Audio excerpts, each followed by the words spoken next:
And we're live. It's showtime, according to the big screen. Hello. People. How you going? So, Thank you very much for coming. You are excellent. Yeah, And this is not our regular schedule, so thanks for coming. no, yeah, it's all very cool of you to turn up in a not regular schedule. I've got a strange thing going on in my mouth, not because of my teeth, but because I'm eating chocolate. Yes. See, it is a kind of brown and white chocolate. That's But I'm not going to ebony say and brown, ivory. eh? Ebony and ivory living together in perfect harmony, side by side on my chocolate bar. But I'm eating it because of my because it's segregation. That's what we need. Actually, that's pretty savage segregation, isn't it? Yeah, equal but separate. Yeah, I love that. That was the whole thing about segregation. It was equal but different. There was nothing equal about it. It was like the white guys get the good stuff and the black guys get some crap we wired together. Fox the Fate, hi everyone. Kane Neal has put a whole bunch of stuff that we can talk about. Now, Kane, we need you to sort of exemplify. Well, we were discussing just before going live that it's not clear of these things that Kane said annoy him on which side he is. But I guess we don't need his opinion. No, we do. We do need Kane's opinion. No, we need Kane's opinion so that we can support or go Kane.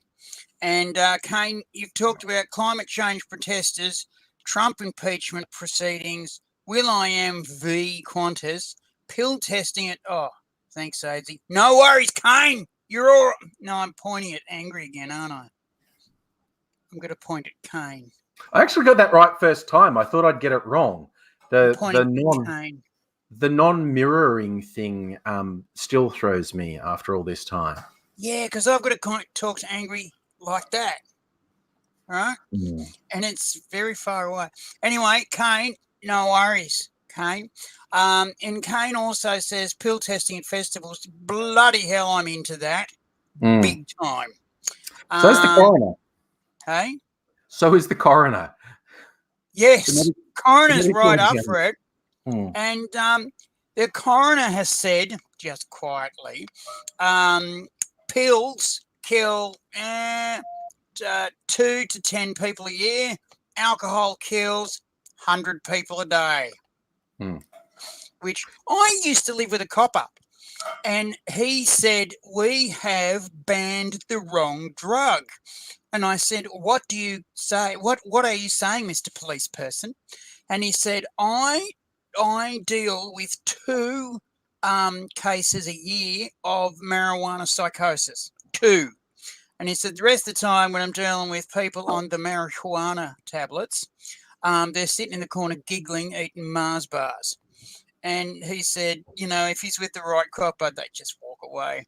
Unless they're trying to sell pillowcases of it, then they, But he said, every night I arrest 10 people for alcohol-related violence.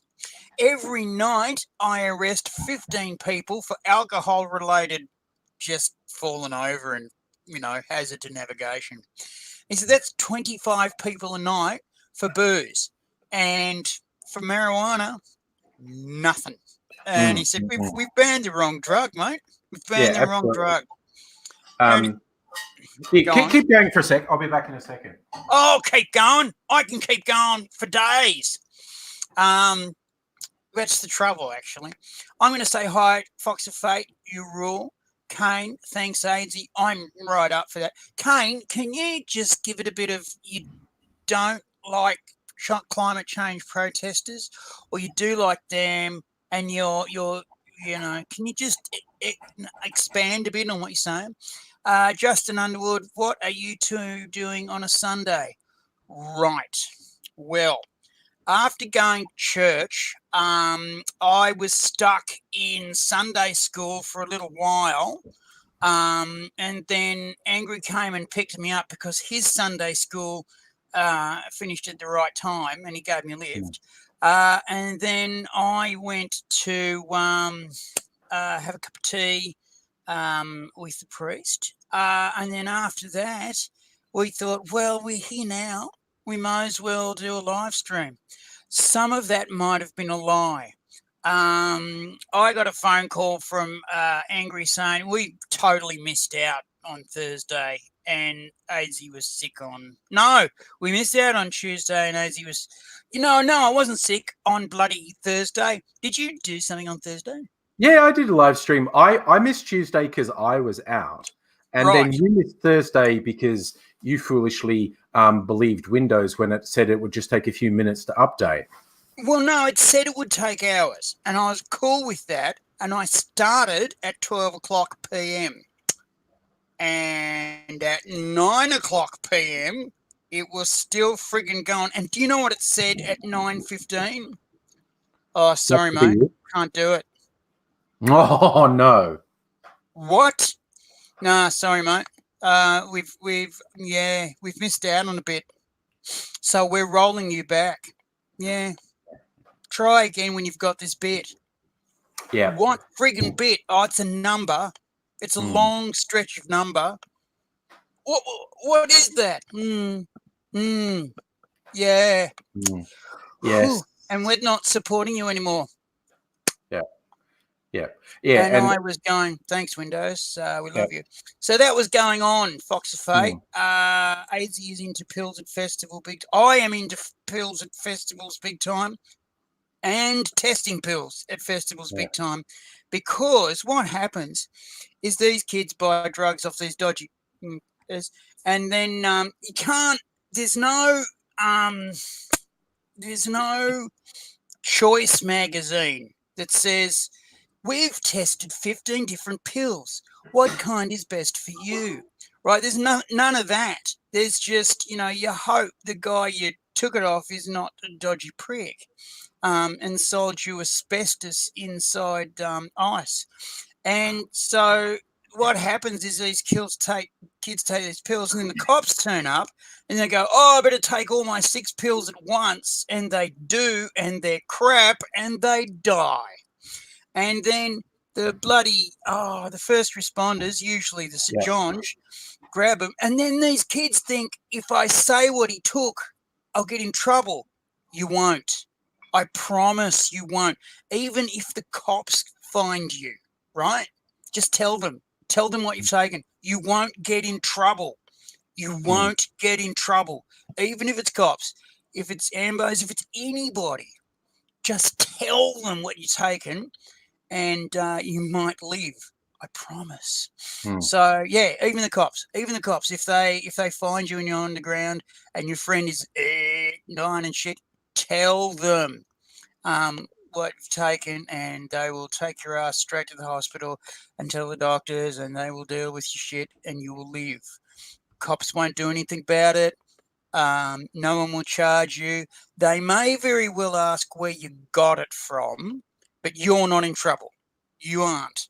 They may very well ask where you got it from, because if they can then put together, like 6-8 people said, oh, I got it off the dodgy guy who looks like, with the one eyebrow and the scar up his nose, and he smells like poo, they'll go, oh, yeah, it's Vito. And they'll pick him up and they'll punch shit out of him. But you won't be in trouble. But they want to test the pills at festivals so that if you've got 6 or 8 of them and you put it in and they say, this is asbestos with fiberglass in it, best not to take it tonight. And then, you'll be fine if a little poorer. PBR Street Gang, hello, Angry and AIDzee, welcome back to my device. Thank you for letting us be on your device, baking a chocolate cake. I'm eating chocolate. How is that? And I'm about to. That's totally I want to believe. I'm about to be eating butter chicken, Indian food. So again, I'm going to let AIDzee regale you. The other reason we're here on a Sunday, which is not the most common thing for us to do, is because I've been keeping up more or less weekly posts of a podcast, which is based on things we've done, some mostly live stream, some pre-recorded stuff with a variety of people, AIDzee and other fabulous guests. And I didn't have anything to upload this week, so I thought we could warm up. We'll warm up with you fine folk for about half an hour or so on some topics we want to really go to town on, and then go to town on them for about an hour, and then use that audio of that portion for a podcast. I thought Kane Neal had a very interesting point just then. Go for it. He said, I don't like climate change protesters. He's into stopping climate change happen, right? He's up for that. But he doesn't like climate change protesters. And I have to I don't know if I agree with him fully. I'm not sure because he's not here and we can't, have face-to-face conversation. But I have seen in my suburb, no shit, 4 posters on a light pole, like I think it was a tram pole, big electric pole, 4 posters for different climate change protests on different days for different groups, couple of them political groups, couple of them so instead of, and this is what shits me about the science as well, right? Climate change science has been the worst communicated science we've ever fucking heard, right? Think about this. Nuclear bomb science, right, was made by hundreds of different scientists from all across the world, but they came with a unified idea, right? We all knew what the fuck it was. Climate change has come from 100 different scientists around the world, but it's the same thing. It's exactly the same thing, but it's been reported in bits and pieces. And so you get these fucking coal monsters going, oh, well, the science doesn't agree with itself. Oh, well, it'll destroy economies. And they're bullshitters, right? And then you've got the protesters who have fractured to fuck. So, we haven't got a protest base that is useful. We've got science that is difficult to fucking communicate. You've got the Australian government going, oh, we're going to fuck off, piss off bloody these bloody, what was it, targets. And, one thing I saw which was brilliant was them congratulating each other in a pool of water. And every now and again I hear people go, oh, I don't know if I believe in climate change. And all I go is, learn to swim, motherfucker. Anyway, what have we got? Fox to Fate, and some dealers say it's 15 milligrams of exactly ecstasy, but really the pills had 25 milligrams of low-end quality shit too. Oh, yes. I had a mate, Fox of Fate, who we might have been on ecstasy, and he said, oh, I've got this other ecstasy too. I'm going to try one. I went, try one? I said, yeah, I got it off a friend of a friend, and I'm going, oh, buddy. I think me and your other mate might stick around as you do that, because we were going to go. And he went, yeah, goodbye. And, I'm going to try this. And we're going to try. Anyway, so he's doing this. We might stick around. He's eaten this and gone, oh, this is really awesome. And then his eyes went funny and boom, bang, hit the floor. And he fainted straight away. And we thought, time for some first responders. And he'd just fainted, right? He'd just fainted. But what had happened was the particular chemical that he'd gotten hold of got him really high and then put him down. If he slept for 2 days, and the hospital people said he's fine, but he's just asleep. He's very, very sedated. And what would obviously happen is he would be in no position to go to who sold him that and do anything about it, because that individual we knew was from out of state. He said the guy was from out of state because it was given to him by a friend of a friend, right? So he talked to the friend of a friend and said, "May I have a polite chat with you? It will be frank and short." And it was apparently a frank and short discussion. Anyway, so this friend of a friend said, "Oh yeah, the guy who sold it was going back into state." I mean, why would you buy a product like that from a person who was going back into state? Doesn't that say to you that they have zero responsibility over what they're selling and that they don't want to see you again? Like, anyway, I have views on this. Views, yeah, Anyway, so absolutely. there's that. Justin Underwood says prohibition of drugs is a joke. Yes, the war on drugs has finished. Drugs won. Hands down. Hands down, drugs won. Just make use of drugs legal and treat it as a medical issue. Well, I don't know about a medical issue. I think it should be licensed. Like cigarettes and booze. Yeah, I think it should be taxed, and I think it should be regulated. I think if you're going to buy, hardcore drugs, it should come in blister packs. It should come out of a lab, and it should be, guaranteed. I've seen too many people get into a lot of trouble. Okay, a lot of people say, "Oh, I don't know about heroin." Well, I do know about heroin. I absolutely think that heroin should be sold in a blister pack. I think it should be sold for $100 a go. I think it should, if you're going to administer it, I think it should be sold in something like an EpiPen. And I think it's something that should be taken in something like a pharmacy with, out the back. Same sort of thing as they do for methadone, out the back. You get it over the counter, bang, you take it there, you hang around for 15 minutes. If you can still walk, have a nice day. Bloody get responsible about it. Because if you're going to take drugs, you are responsible for the drugs you take.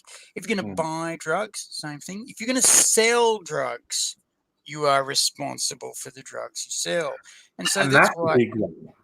Yeah, so that's why I think they should be regulated and taxed, so that the responsibility for the drugs that are sold into the hands of people who are used to being responsible for the drugs they sell. This has been happening for a while now. They found in a lot of places in the United States that the sale of marijuana has not been the end of the world. What? What? They found that the sale of marijuana has gone quite well. There were conservative voices going, "Oh my God, the traffic accidents will go up." They went down. Yes. They went down. Why? Because everyone could simply go home. You didn't have to drive while you were out of it. You could get a cab. I'm completely wasted. I can't drive. Also, the coppers all had the lick tests. You know how in Australia we have breathalyzers? They don't have that there. You've got to walk a line and have a sobriety test. It's fucking ridiculous. But now in the United States, they've got the lick test like we have. And if you fail, not good. So now the Americans go, don't want to fail a lick test because that's jail. And in jail, they root you up the bum. So they go, I'm not driving. I'll hang here. And a lot of times they are selling in marijuana shops in the United States these bottles of vitamin C tablets, and they are extremely high strength vitamin C. Now, vitamin C will not cure you of being stoned, but it'll shorten the time that you will have to stay somewhere. You're not instantly not stoned, but you're not stoned for 12 hours. You're stoned for 4 hours. Well, with a big asterisk in here, we are not medical professionals, and if you dose yourselves with things based on things we say, you probably don't need to dose yourself because you're already high and believe stupid things. So that's observation, not independent medical fact. And we are not medical professionals, and we are not giving you advice on what to do. No, I'm not an American licensed friggin' dope seller, right? Obviously, I'm an Australian who has heard what is happening over in the United States dope sellers. And obviously, I don't have the strength of those vitamins and or other chemicals. And by the way, they don't make you instantly okay. However, the main point what I was saying is the coppers now over there have the lick tests. And if you fail a lick test, you instantly go to jail. You don't even get to go in front of a judge because you fucking failed, mate. You're gone. I don't know how long it is. I think it's only like a few weeks or something, but it's a very unpleasant place. I know that from experience. So what are the crazy cats saying, Justin? The idea that climate change action will hurt the economy is only getting less and less true as time goes on. It was never true. It was never true. Yeah, I think what Justin's saying is the evidence is becoming more and more clear. Okay. No climate action will cost trillions and, in fact, probably destroy international capitalism. No. Every dollar spent on climate action now probably saves $10 to $50 down the line. So. Shit. Oh, and you've got Albanese saying that Australia could make a shitload of money getting into exporting renewable technology, ideas, machines. He's saying get onto it and we can make a fortune. Good point. Well, look at friggin' Elon Musk, right? He's a poor guy. He's got nothing. I'd hate to be him. I'm not saying I would suck his dick for some of his money. Elon?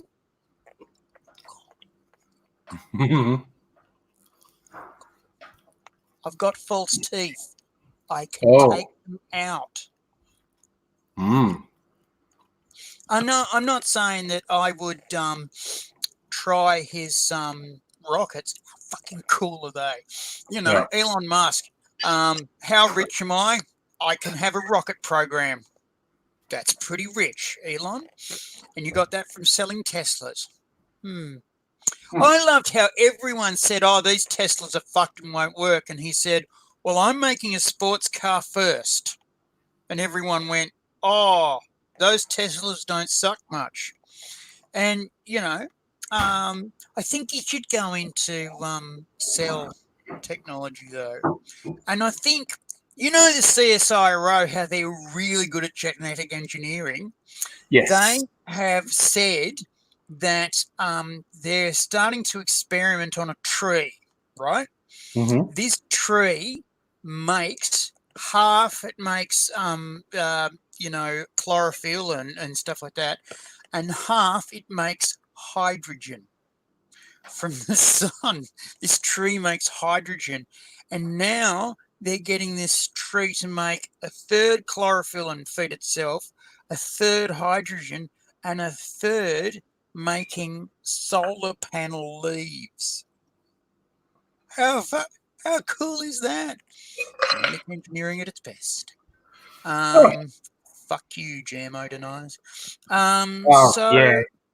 People use that term and they don't even know what it means.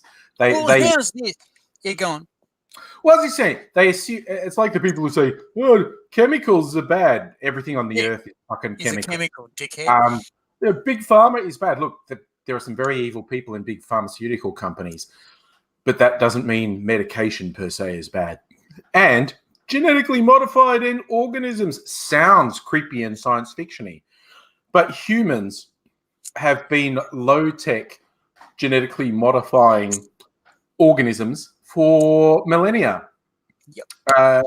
Because you can genetically modify just by selectively breeding animals, selectively breeding plants.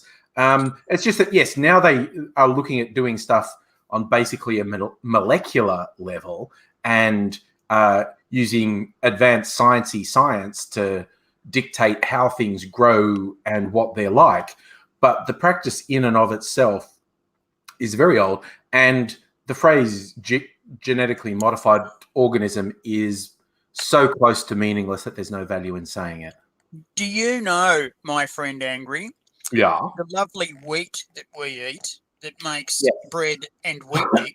Do you know the first wheat was this black grass?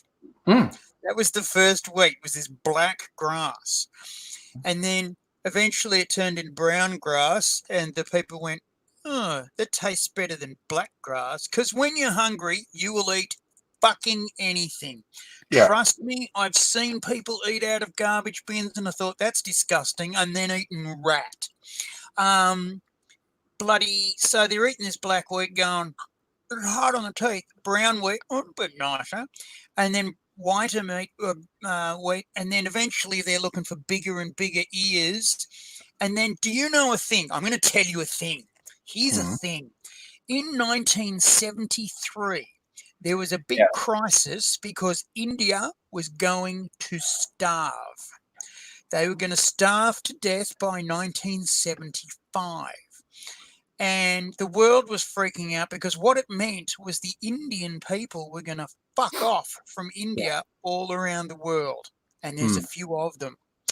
And Australia comes along and says, "Oh, I don't know if this is cool, but we've been working on wheat just quietly because one of the problems that India had was rust. It's a disease called rust." And they said, "We've been working on wheat just quietly that's been drought resistant and rust free." And so they gave India these rust free, drought resistant seeds, and it went off. It went off in India. And all of a sudden they could eat. And there wasn't this massive bloody famine. And there wasn't this massive emigration from India. And things are okay again. And then they said, "Oh, Australia, thanks for your wheat, dude. Have you got anything else?" And every year, every 2 years actually, India has on the quiet bought a shitload of Australian wheat technology, and something like a fifth of the CSIRO is funded by the technology we sell around the world. And the Americans and the Europeans who hate their GMOs just quietly buy a lot of Australian food, which is being GMO'd to fuck. Just quietly. Speaking of GMO, this is my GMO milk. I don't know if you can see what flavour this is. This will only mean something to Australians. Oh, awesome. Redskin flavoured milk. Do you know I had Jaffa flavoured milk from the same company? Yes, I saw that. Hungry Dead. Yeah, it's so like Jaffa, cousin, you go to their funeral, but you don't really like them. Yeah. Anyway, there's an ad campaign. Oh, yeah. I actually love the Hungry Thirsty. That guy's played like a crim or a hard man for like 3 or 4 decades. And then he does these really surreal ads for flavored milk. And he's just fantastic in them. It's just flavored milk, right? That's all it is. And the ad company's going, "It's flavored milk. What are we going to do?" And they've gone, "What about we get this really hardcore guy?" And he's hilarious. It's hilarious. He basically says he's going to murder people. And the slogan is "Kill Hungry, Thirsty, Dead." And you know those days when you think you're hungry or thirsty, you don't know? You just want to kill it dead. Oak will do it for you, and it's just it's great. It's hilarious. And so all Australians know about this commercial. It's very funny. Yeah. And there's really surreal lines, like he says something about, I think it's about hurting his son. Oh, no, I wouldn't do that. He's dead. Well, he's not dead. He's in real estate. It's just worse. Yeah. I remember that one. How is this an ad for flavoured milk? This is exactly. How is it an ad for flavoured milk? And he's always looking like this. Yeah, he has those really intense bug-out eyes. He's got these eyes all the time. Doesn't matter what he's saying. You think, you're going to hurt me. And that's the idea. I'm going to closing out GMO. I'm going to do the old share screen thing, because this one's my favourite.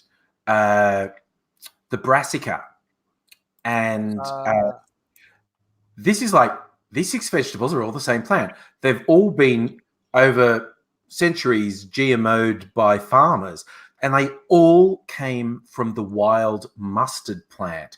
And they went, I like this one's got lateral leaf buds.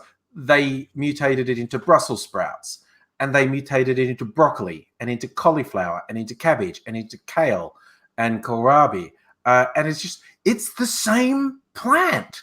And they genetically modified it to create things that you would not believe had anything to do with one another. So yeah, that's just the final nail in the GMO is bad, because humans have GMO'd stuff. And in really quite full-on ways. Like, not mildly. It's not like making the wheat kernel a little bit bigger, which, we've made it 10 times bigger. But it's not just that. It's taking a fucking wild mustard plant and mutating 6 different things that are radically different from each other. Sorry, go on. I was just saying, humans have just done it forever. There's that thing where humans cut a V in a plant and they put another plant in. What's that called? Grafting.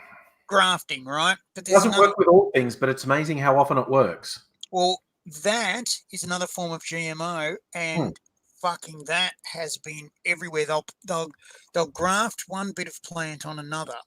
Yeah. And then they'll let it grow, they'll harvest seeds, then they'll do it again.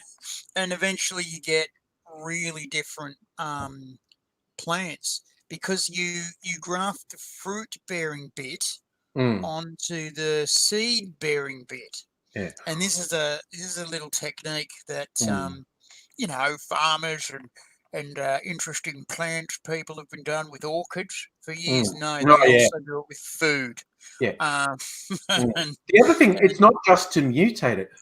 Depending how you do it, you can just have like one tree producing 3 or 4 different fruits, which I love. You can actually buy, they call them fruit salad trees. Some little horticulturalist has spent a time grafting, and the same tree will produce oranges, lemons, and limes. Yeah, and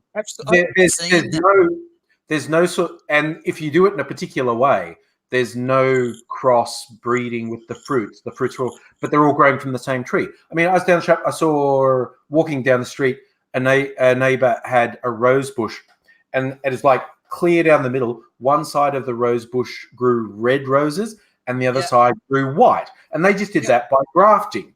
And it's just what, and humans have done this stuff. It's like how we bred a million friggin' breeds of dogs because we're weird, and we just little legs. I'm going to breed it with the other one with little legs. That's not how it was done. That's not how it was done. Each kind got with each kind. All right. We know that. It's God's word here. That's right. Each kind should get with each kind, which is why white people shouldn't get with black people, which is how I don't exist. Yes. AIDzee out of context. Yeah.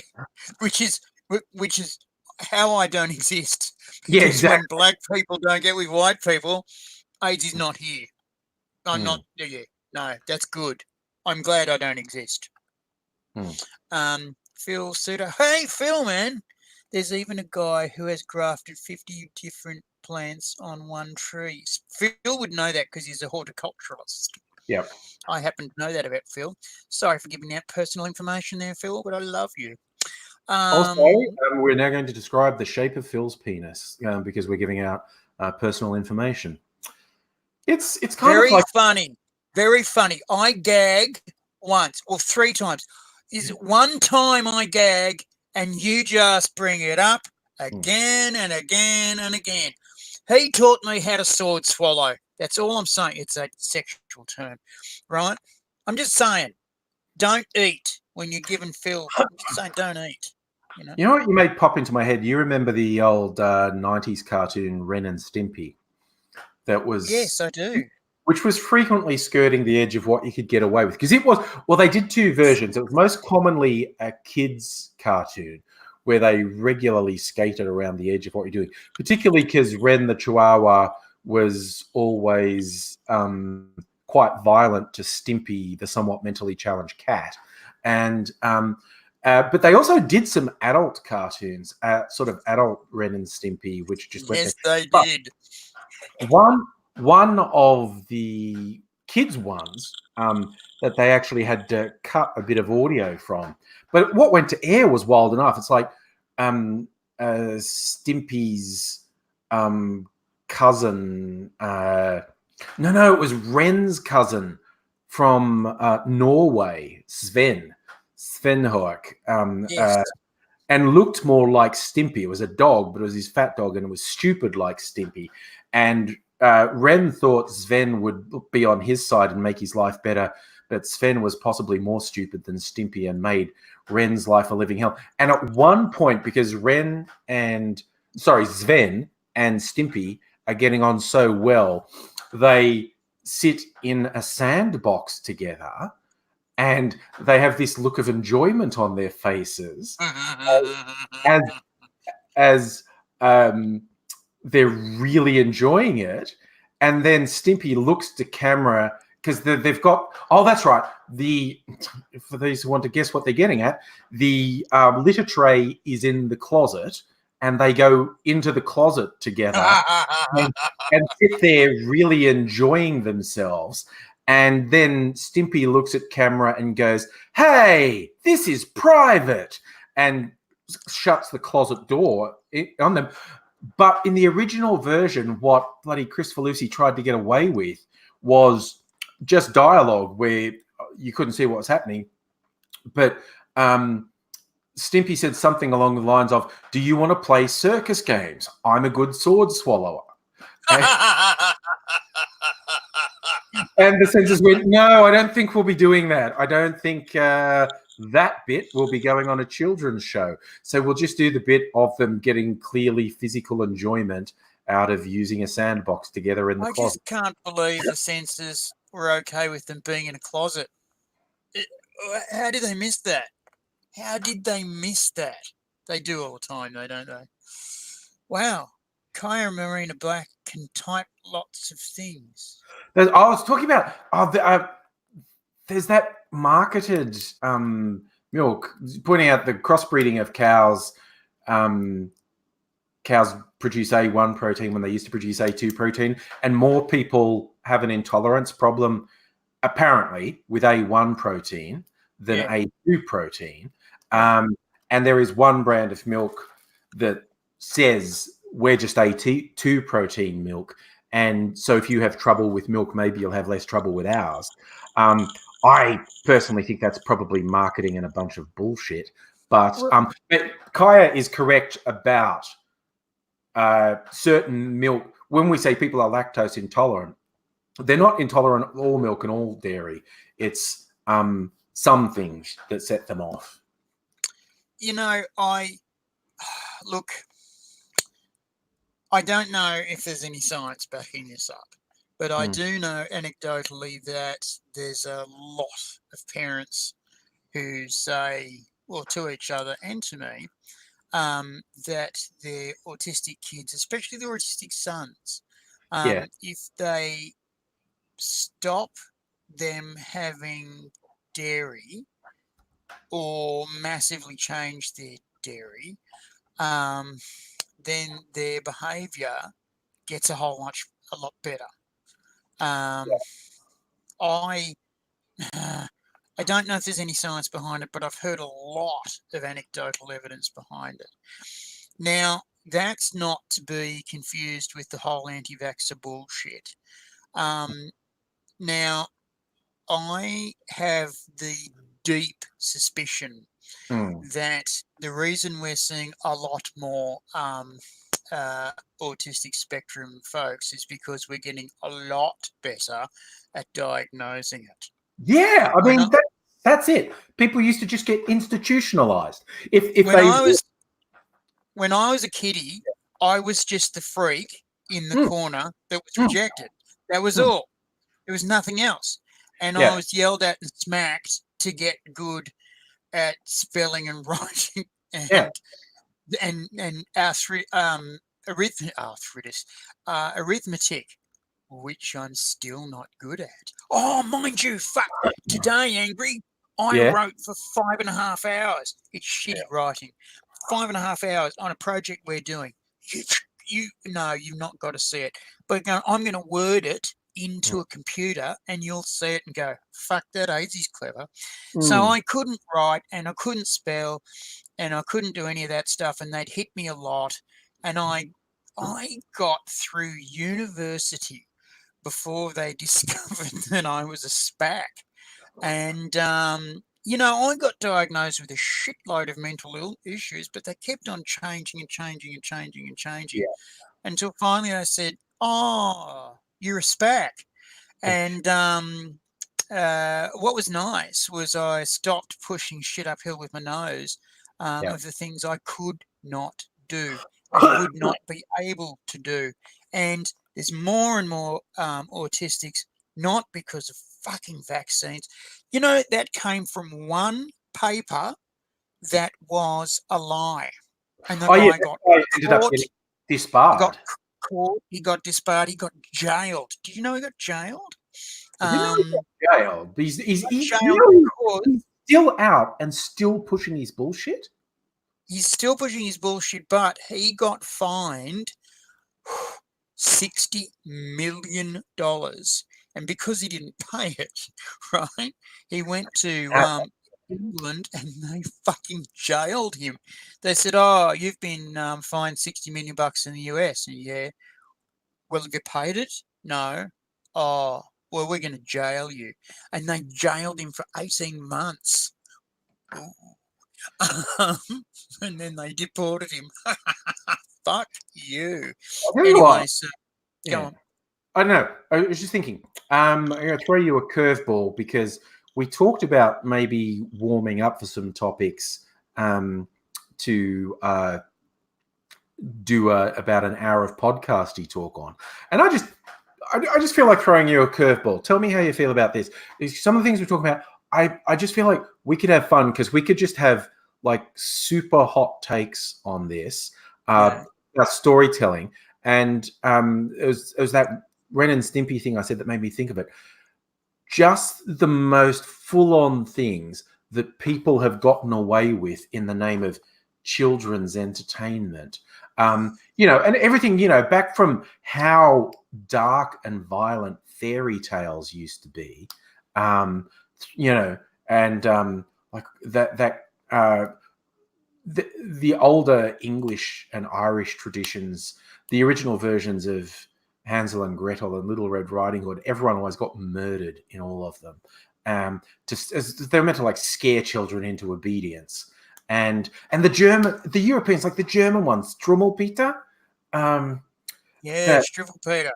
It was like, and the alternate Christmas, Krampus.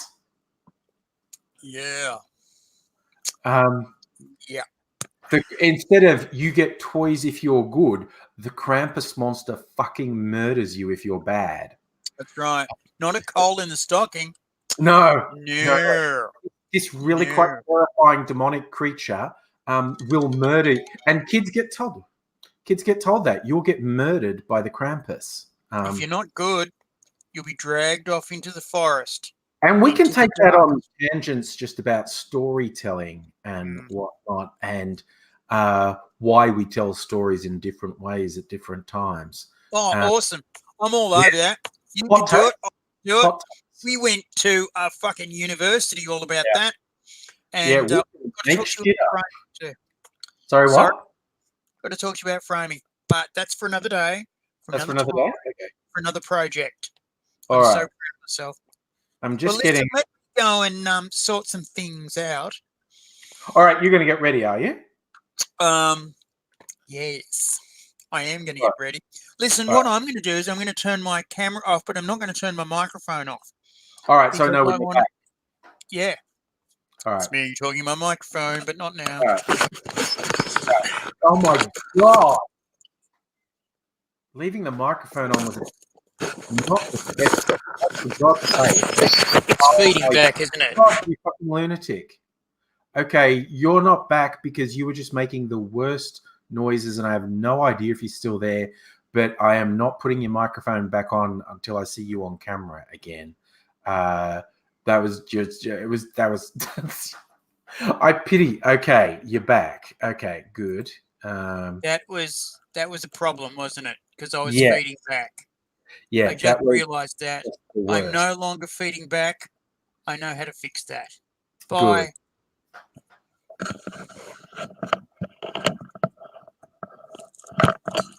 It's still making terrible noises. I'm muting his microphone.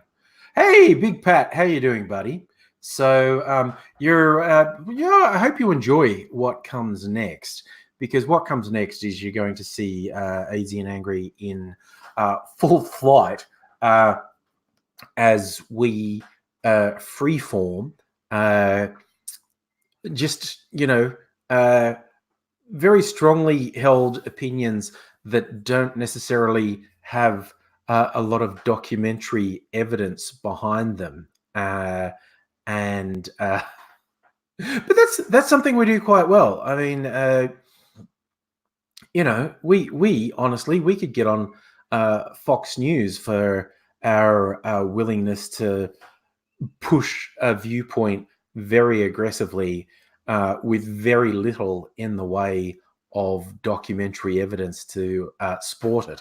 So, I guess I don't know why I'm framing this as if it's somehow different to what we normally do, because I think it's probably fair to say we usually do it. Oh my God, Fox of Fate! Another time we'll talk about sovereign citizens. We've actually told the story before about someone we both know who was a weird mix of sovereign citizen ideology with hippie Wiccan shit, and she went to prison because of how she responded to a cop who wanted to stop her, because her weird mix of and it wasn't just witchy Wiccan stuff either. She actually, while the cop was trying to stop her, said she wasn't subject to the laws of this realm because she was a higher dimensional being. And neither the cops nor the courts were really on board with that. She actually did some time in prison. Big Pat, you're sick today. That's not good, my friend. That is not good at all. I hope it doesn't last too long. I had one of those once every year super sick. Not one of those super sick things I had a few weeks ago, months ago. Geez, that was all. Like, I was so sick, the force of my vomiting, I threw a muscle out my back. Fox. Oh no, see, she wasn't even as controlled as a lot of sovereign citizens. She didn't say, "Am I being detained?" There was an element of the sovereign citizen stuff in her ideology, in that she didn't have to pay attention to coppers, but she blended that with, I'm a extraterrestrial, multi-dimensional being who is not bound by the laws of this realm. And as I said, neither the cops nor the courts took very kindly to it. It's right. Oh, was that the noise of AIDzee coming back? Maybe, I don't know. He'll be. back in a bit. But yeah, I mean, I know a few of the sovereign citizens in the States have actually shot cops. Okay, he's still making noises. I'm muting his mic again. Oh, another mysterious denizen is coming through the kitchen. Are you getting red skin milk too? Yeah. You can have red skin milk if you want. Maybe. All right, there's still one there. I went out to the supermarket and got hot. Sorry, yes, Mystery 09. This was unexpected because I wanted to record some stuff specifically for a podcast, which we will be doing as soon as AIDzee gets back, which will probably be quite soon. He's just off camera making weird noises. So I think he thinks his microphone's not muted, but it is because he was making a lot of noise. And I was feeling bad for him. Oh, that is sad. Pat, your best friend's mum died. That's not good. Loogie, I can see your messages. So, anyway, so yeah, we are about, when AIDzee comes back, we are going to what is this? Sorry. I was trying to find a message on Facebook, and there's a thing popped up for their market. Oh, he's back. There he is. I'll bring him up on screen and all. There he is. Did it still feel back, did it? Lots and lots of noise. All right. From now on, what I'll do is I'll mute my microphone, but I'll leave my camera on.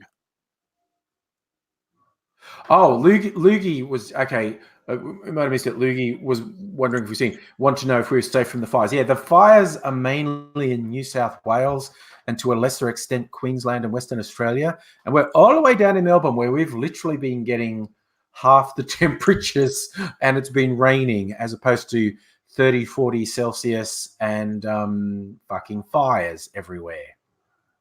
Well, yeah, quite a while ago,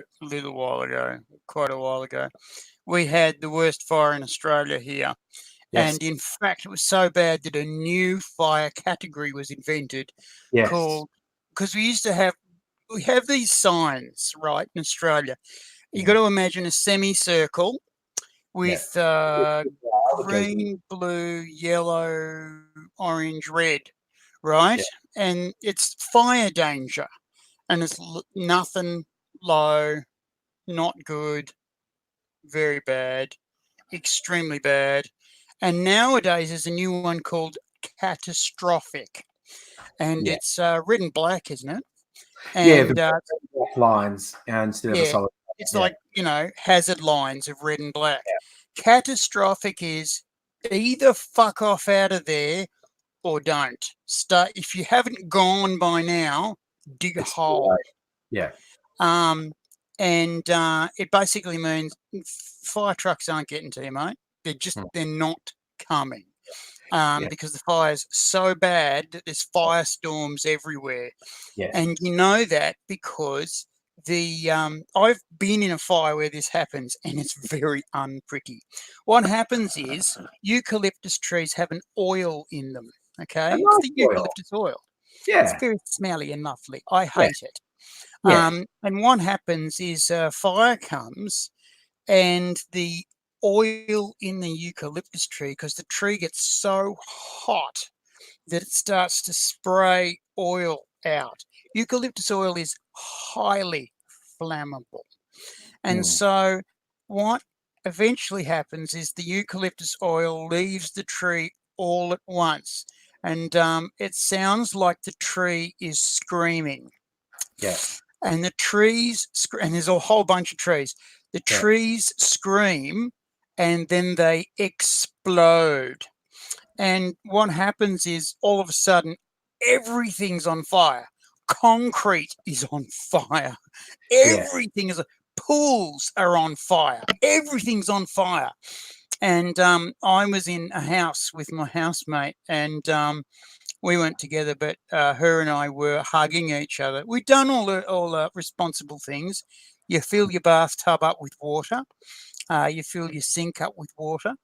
You close all your doors and windows, and you sit down and hope.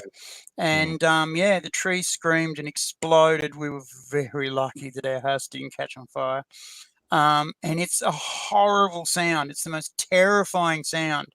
And in Victoria, we had the worst ever fire ever. Yeah. It killed 100 people. 170 people. It actually destroyed multiple towns. Not burned some homes, actually wiped towns from the map. They're not back. They're never going to come back. They are destroyed. I think the people in those towns would say they are coming back. A lot of them did. A lot of them did, but there's some never coming back. Yeah. There's a few. There's a few. Yeah. Justin's pointing out what I was going to say. Weren't the Californians pleased when they found out about that quality of eucalypts? Because about 100 years ago, they imported eucalypts from Australia to Los Angeles, or maybe it's only 50 years ago. But they import, because to really take hold, eucalypts take a couple decades, basically. And because LA is basically desert and they had trouble growing trees, and they found out Australia's basically desert and it has trees. Why don't we import those trees?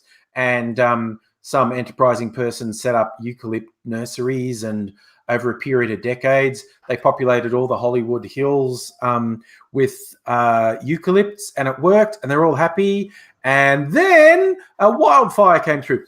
And you know what AIDzee was saying about the oil leaking out and the trees ending up exploding, particularly happens on steep slopes, which we don't have a lot of in Australia, in fire zones anyway, but they do around LA in particular. Steep slopes, because heat rises. The fire's in the valley and the heat's rising up, and these trees are drying out and drying out. So they excrete the oil to try and protect themselves.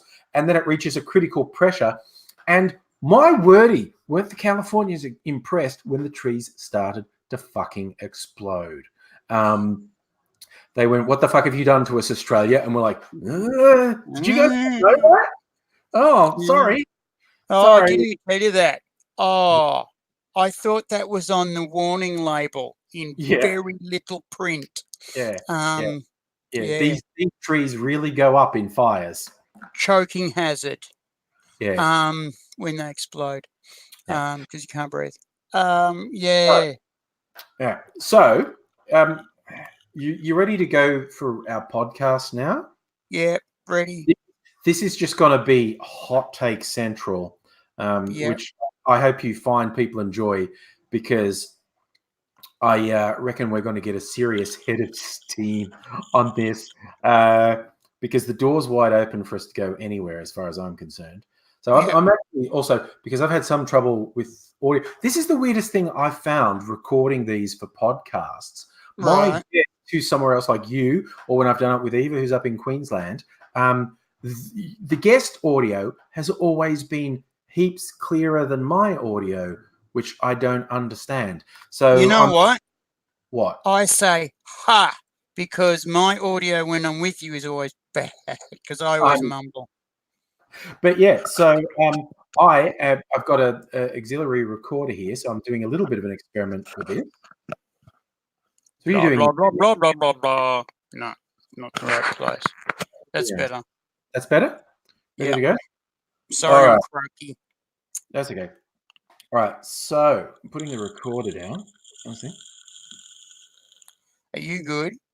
Yeah, I'm just waiting for you to stop making the vape noise, and I'll do a couple seconds silence. And I know, I'm a bitch. And we're going to point.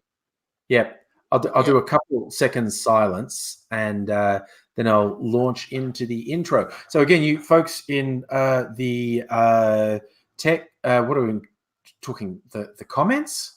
We won't chat. Won't necessarily be responding to it, but we might. If something is completely on point and we want to run with it, we will.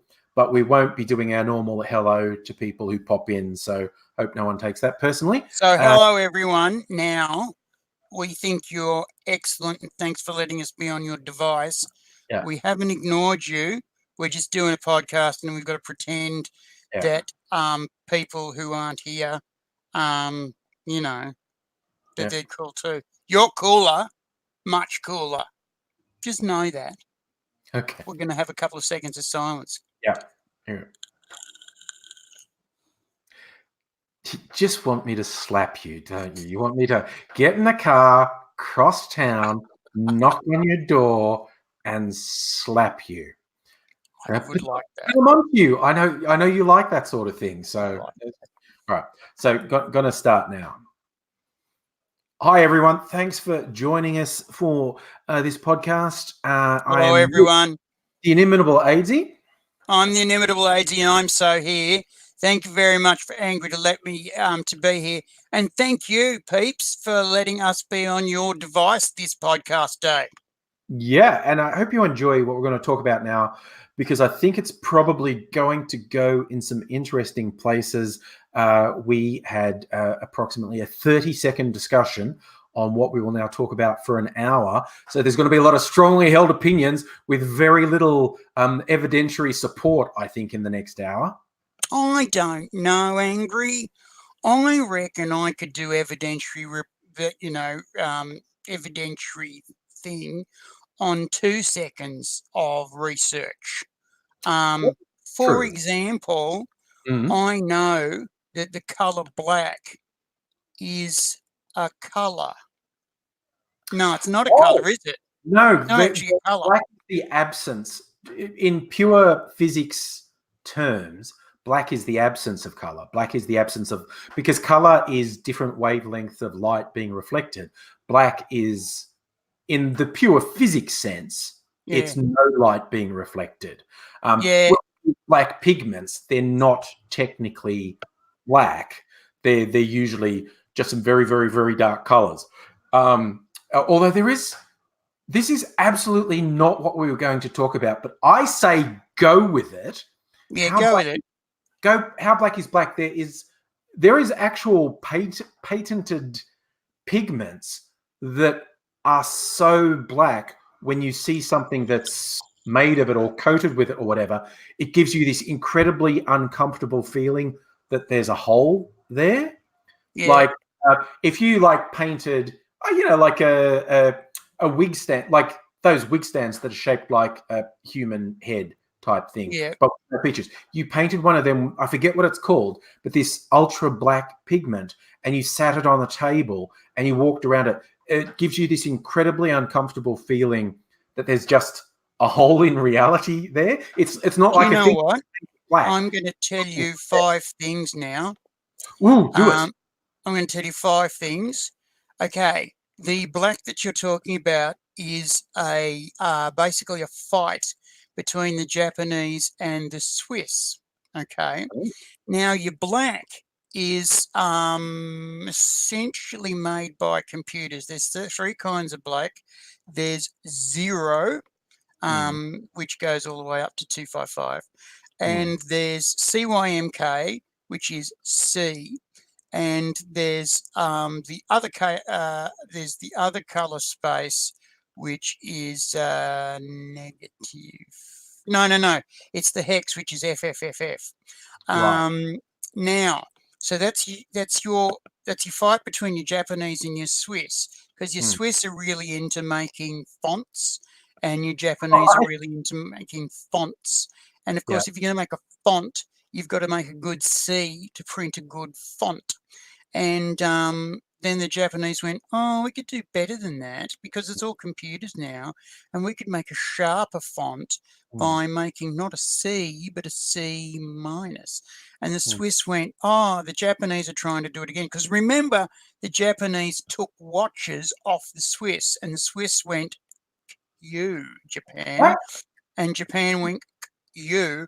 And so then the Swiss went, how good are you? And sent a thin wire to Japan. And Japan went, we're pretty good, and sent a thinner wire back to Switzerland.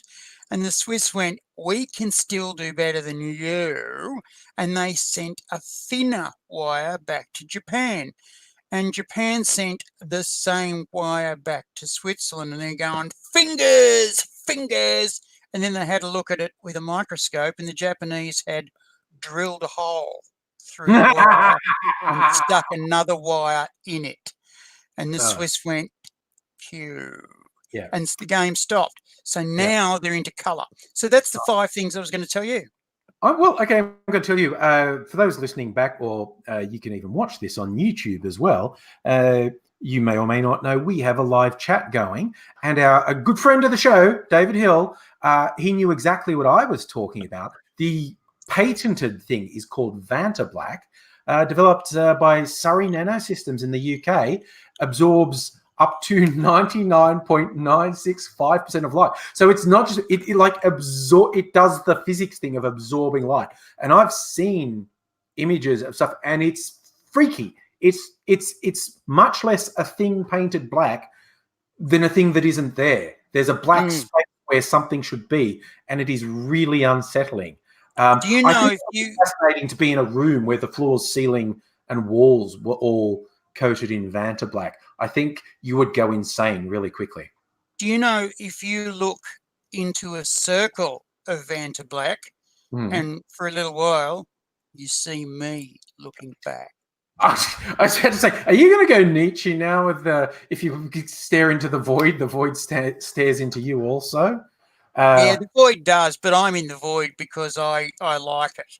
I think it's cool. The void's fun.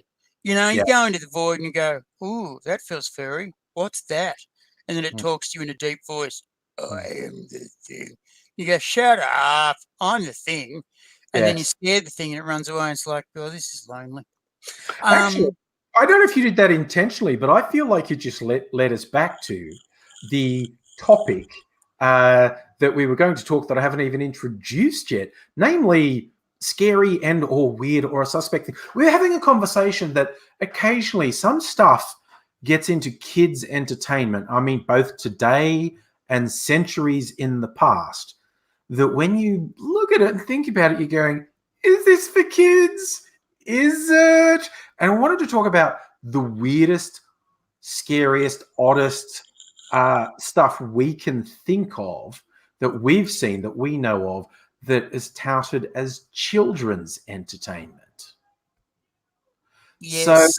So this came from, we had a discussion where we were jumping from thing to thing to thing as we do, and I brought up the 90s animated cartoon Ren and Stimpy, which was always running the ragged edge of what you could get away with. Are you familiar with the Ren and the Stimpy? Myself? Yes, you yourself. I am familiar with the Ren and the Stimpy. However, I wasn't allowed to watch it because I would get nightmares, and my mum and dad said, you've got to go to bed because Ren and Stimpy's on. But I would sneak out and be around the side of the couch looking at it. And Ren and Stimpy would do things that were very naughty to each other, for each other.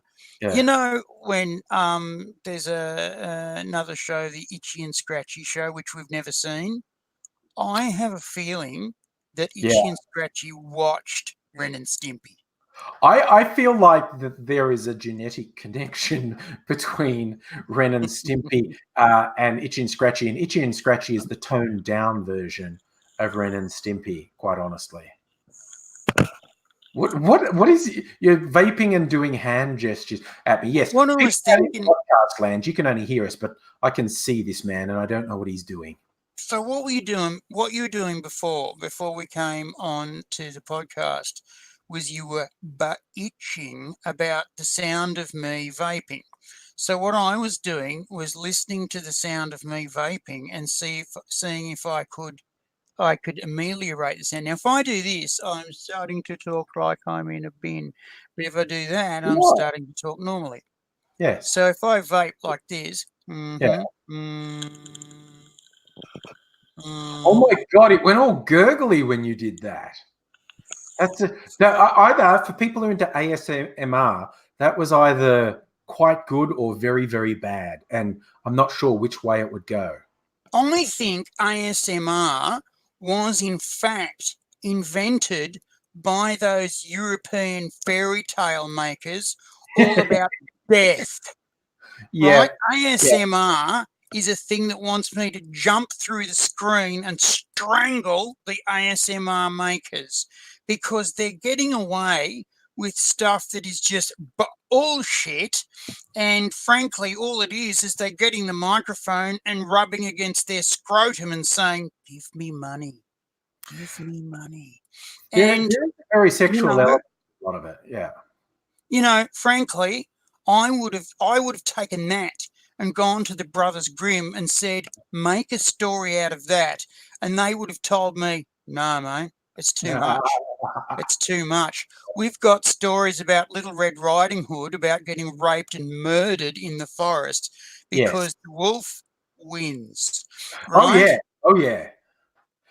My sister, I remember my older sister having a collection of books, and they were called Old English fairy tales, Old Irish fairy tales, Old German fairy tales, and most of them were at least slightly familiar. Some were the obvious ones. They were Hansel and Gretel and Little Red Riding Hood, but in the original versions, everyone dies. There's just death, rape, murder. It's just, and these were kids' stories, and they got cleaned up because someone with a Puritan bent at some point thought, do you know where that was? It was the Victorians who did it. That makes sense. The Victorians.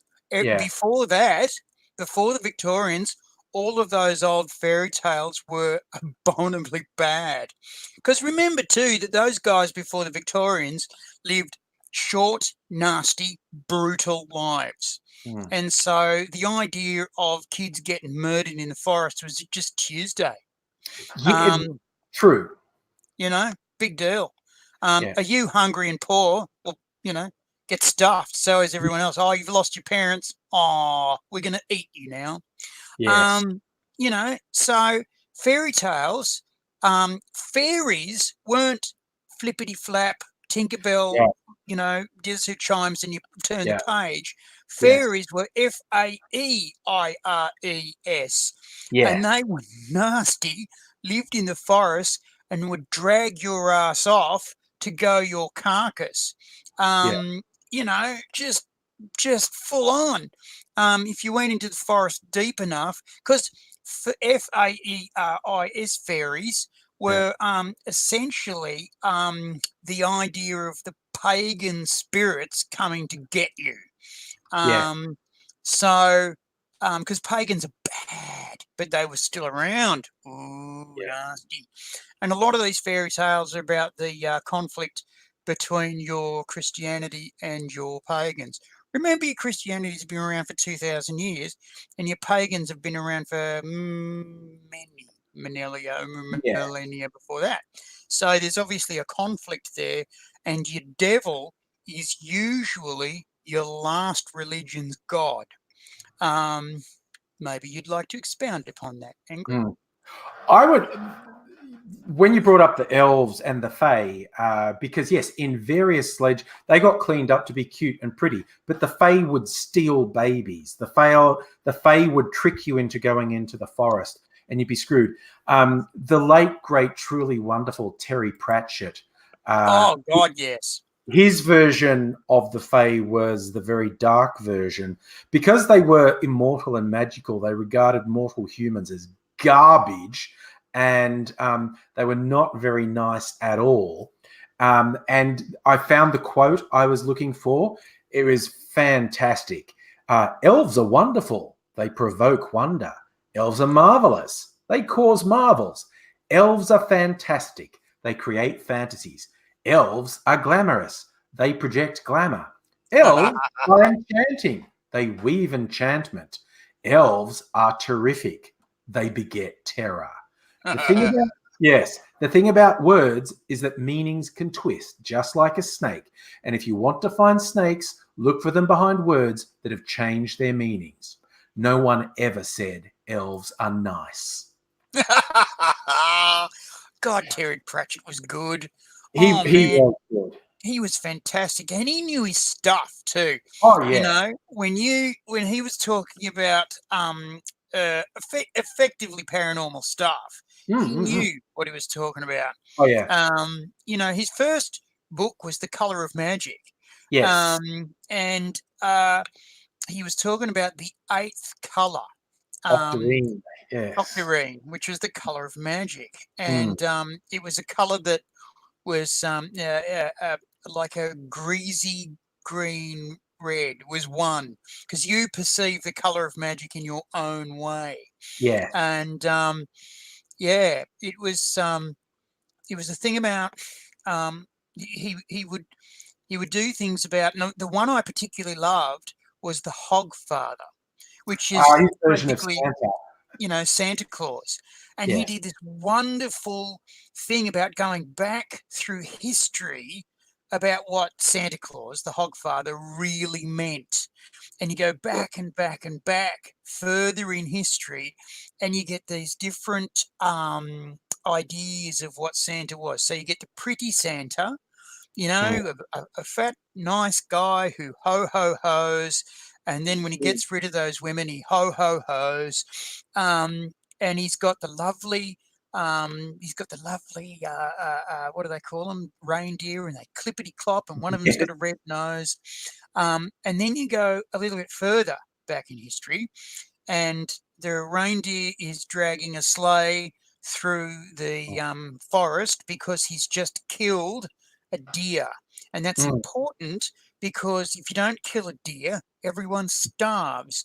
And the present isn't nice toys and lovely sweets, though it is sweets, and I'll tell you why in a minute. It's a deer so that everyone can live through the winter. It's not equinox. Is it equinox? Yeah, the winter equinox. And you can live again. Now, there are sweets, and I'll tell you why they're sweets, because they basically hoarded up the last of the I've hit the wrong bloody button here.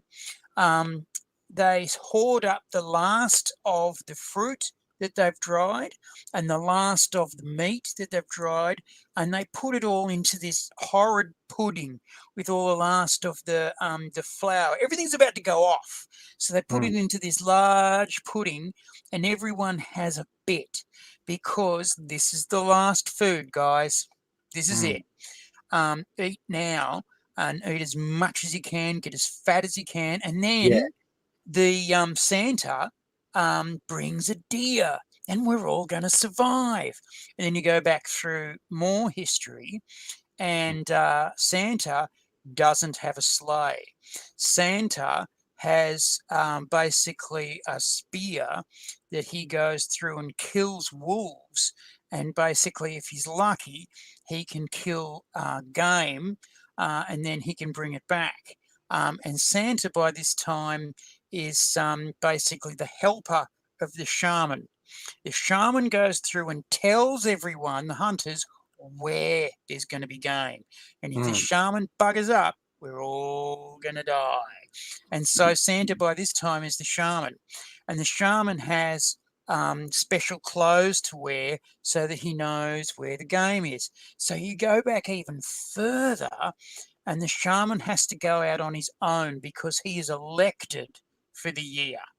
And he has to go out on his own, and he has in him carved symbols. And they're not like tattoos or brands.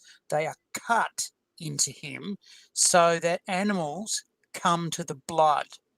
They come to the smell of blood, and he kills the animals.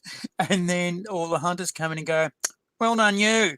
You get to survive another year with the marks of the shaman. Next year, we cut you again until you don't win anymore. And then we elect another one. And so that's where you get Santa Claus from. This magic, and that's why he's always been magic, because he's always been magic, right? It's always been the parody. Now, Terry Pratchett did an amazing thing with the Hogfather. I loved this. Right? The bad guys were trying to kill Santa, right? They were trying to kill the Hogfather. Was it the Tooth Fairy? Oh, no, Tooth Fairy's involved. The Tooth Fairy's involved because what they did was they got all the teeth of all the children, right, and destroyed them. Now, what would happen was they'd stop believing in the Hogfather, and there'd be no more. Then there'd be no more sunrise, and there'd be no more. The sun would not rise in the morning, right? And so Death couldn't do anything about it because that would be against the rules. And so Death's daughter had to do something about it because she was semi-human and was allowed to get involved. Now, what happened was, no spoilers here, they won. And sun comes up, and Death's daughter says to Death, well, hang on, what would have happened if the bad guys would have won?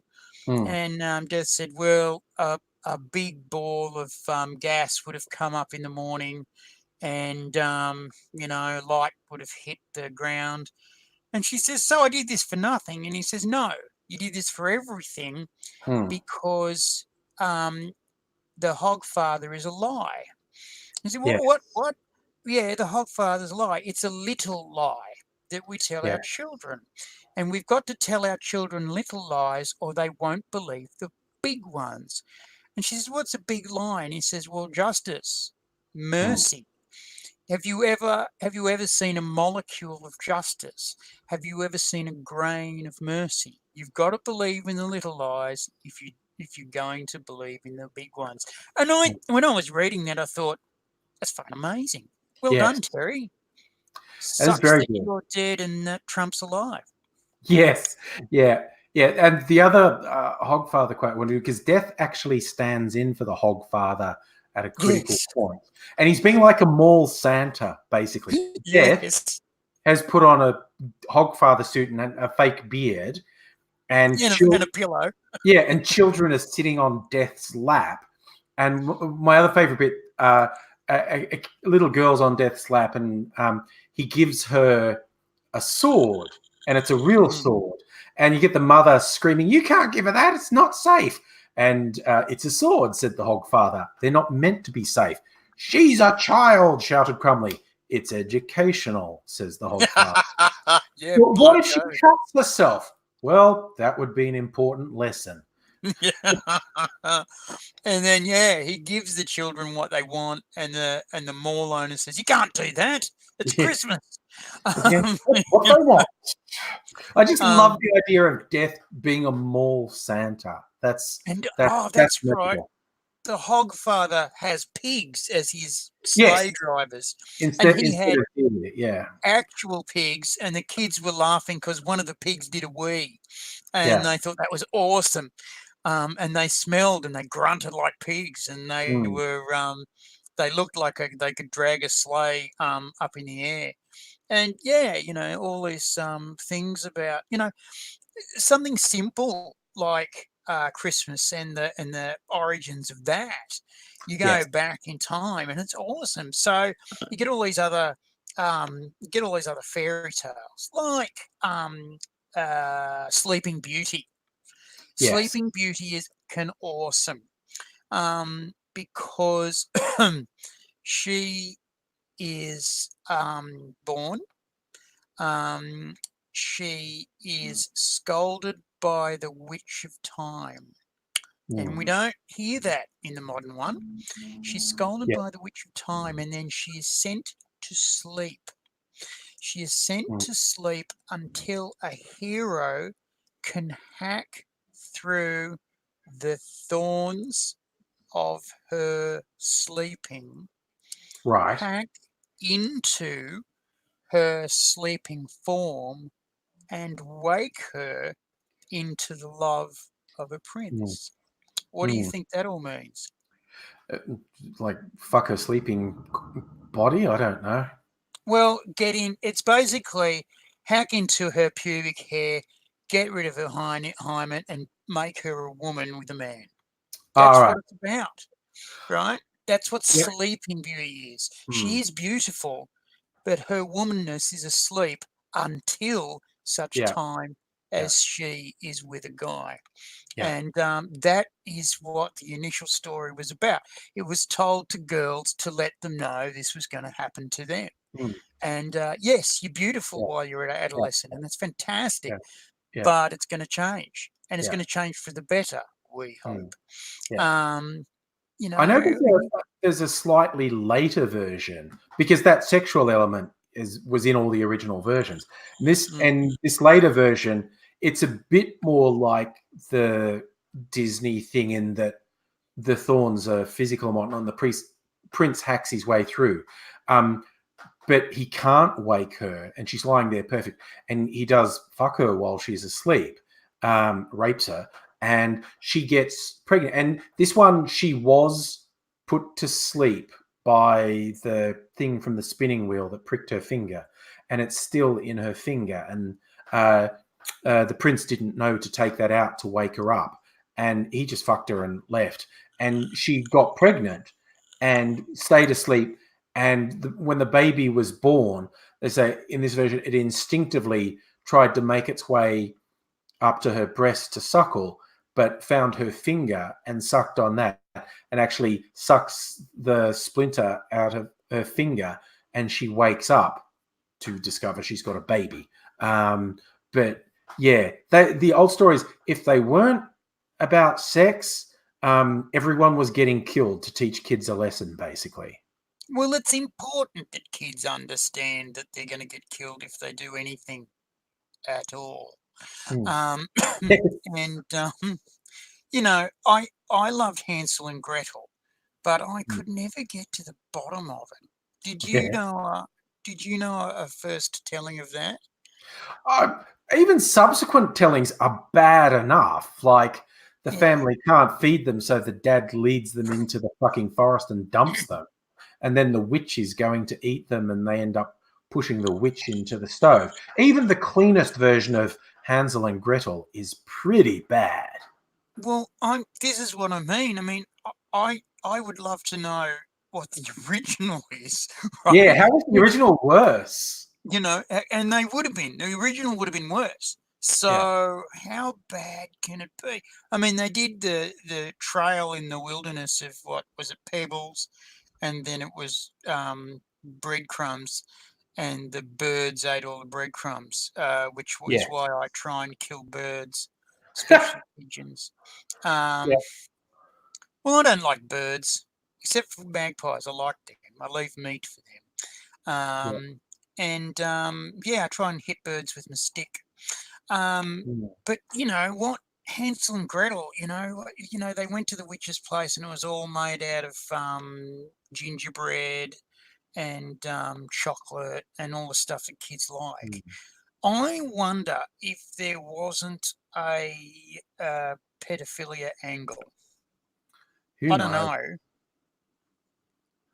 Yeah, I was actually trying to find out some info, and I was looking up, and it's basically just like, they were all the early versions were just variations of the kids get abandoned in the forest, and some of them they leave a trail to try and get out, and birds eat it. And in some of the early versions, it was an ogre rather than a witch. But it's basically they get caught by a force of malevolence in the forest who's going to eat them, but they actually murder that force of malevolence by kicking it into the oven. Basically all versions of Hansel and Gretel were just messed up. I reckon it's still the most messed up one. They cleaned the other ones up, but Hansel and Gretel's still about child abandonment and murder. You know, whenever you say child abandonment and murder, I can't help thinking of the Monty Python song, "Every sperm is sacred, every sperm is," because at the end of the song you see hundreds and hundreds and hundreds of Catholic children going off for medical experiments. Yes. Oh gosh. It's so weird. That came out when we were in high school, and we both went to Catholic school. Yes. And we both got. That song's doubly funny. That song's doubly funny if you went to Catholic school. Oh, absolutely. And I remember both of our fathers got us the video to watch. Yeah. My dad took a bit of time to warm up to that. He liked another song better, the universe song, Imagine the Expanding Universe, and he just liked it because the last two lines in the song is let's pray that there's intelligent life somewhere out there, because there's bugger all down here on Earth. Oh, I saw a great thing with Eric Idle recently. Yes. And he said he had to relearn the song because everybody was singing it at him. He was going, and a lot of the Pythons had to relearn their sketches because it was one gig they did in the 70s and they forgot it. But everyone's saying blah, blah, blah. So they had to relearn it. He had to relearn the Universe song. And he gets people to this day hassling him about the numbers are all wrong. And he says to them these days, listen, back then, the numbers were fucking right. But things have changed. Science has moved on and the numbers are all wrong. So, Goff, back then they were right. Okay? Go and get stuffed. And he still sings the song for them, which is nice. I love it. Yeah. God, I think, we're talking about this. I think I still remember the lyrics to Every Sperm is Sacred because I played it so much. There are Jews in the world, there are Buddhists, there are Hindus and Mormons, and then there are those who follow Mohammed, but I've never been one of them. I'm a Roman Catholic, have been since before I was born. The one thing they say about Catholics is they take you as soon as you're warm. You don't have to be a 6-footer. You don't have to have a great brain. You don't have to have any clothes on. You're a Catholic the moment Dad came. And that's when we go into every sperm is sacred. And it's just like, that's what Catholic education does to you. You either think that sort of thing is straight from Satan and the worst thing ever, or you think it's the funniest thing ever. Yeah, absolutely. Oh, my poor mum. Oh, man. Okay, so, my dad and mum knew these Finnish carpenters. And the Finnish carpenter came around with his wife once and hung out with my dad and us, the boys. And mum and the wife of this guy pretty much had nothing to do. And so my old man said, oh, take her to go and see Life of Brian. So off they went, and mum and her came home, and they were both very grim. And mum comes up to dad and says, yes, she's a born-again Christian, isn't she? And they'd gone and see Life of Brian, and she was really spewing. And my mum goes, thanks for that, father. And apparently my old man knew and didn't bother to either tell her or think maybe that's a bad idea. Fairy tales. Anyway. Yeah, I mean, I fell down a YouTube hole, as you often do, and I stumbled upon interviews. I forgot. It's so easy to forget what a furor Monty Python's Life of Brian caused. Like, this is not like people in the deep south of America who wanted to ban it. This was people in the mainstream of Britain who wanted to ban it. Did you ever see? Go on. Yeah, well, there's like a 1 hour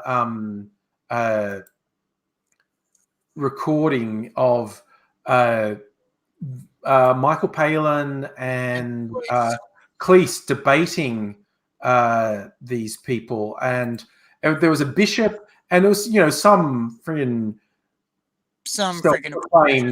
intellectual, Malcolm Muggeridge or someone. Yes, Malcolm Muggeridge. Like that. And 3/4 of the way through this interview, because Cleese and Palin have been going, it's not about Christ, don't you? Yeah. It's about the followers. It's not about Christ, don't you? Yeah. 3/4 of the way through this special, they both admit they haven't seen the movie. And you see Palin and Cleese just look like death. And then they're just looking up into space. They're too much professionals to stand up and fucking walk out. Because I would have gone, joke, mate.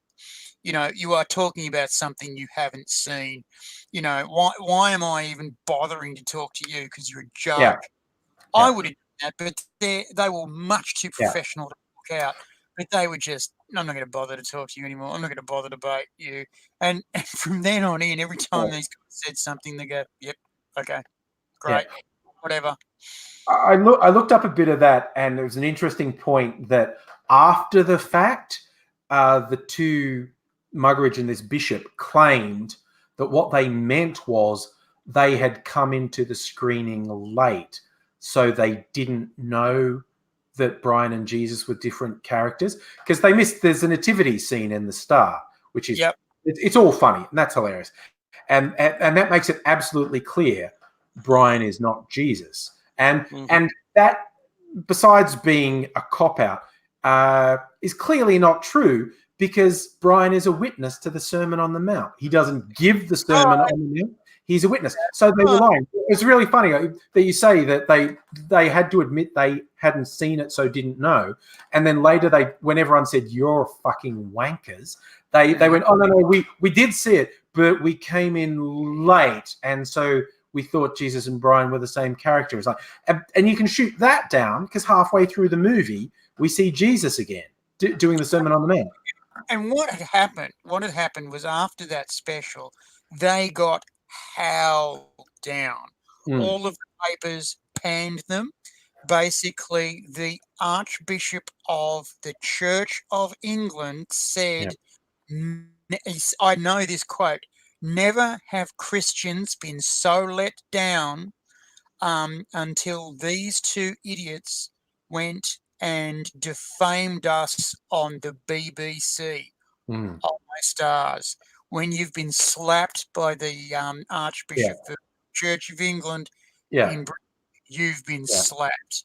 And, everybody went, "You guys are wankers. How dare you talk about, theology and faith?" The Pythons made you look like geese. What have you done? You'll note too that the Catholics wouldn't touch it. They Paul, because remember, this always interests me. The Catholics have been stung before. After Galileo, right? Yes. When Galileo did his thing and they slapped him about, basically what happened was their people came up to them and said, "You know Galileo's right, don't you?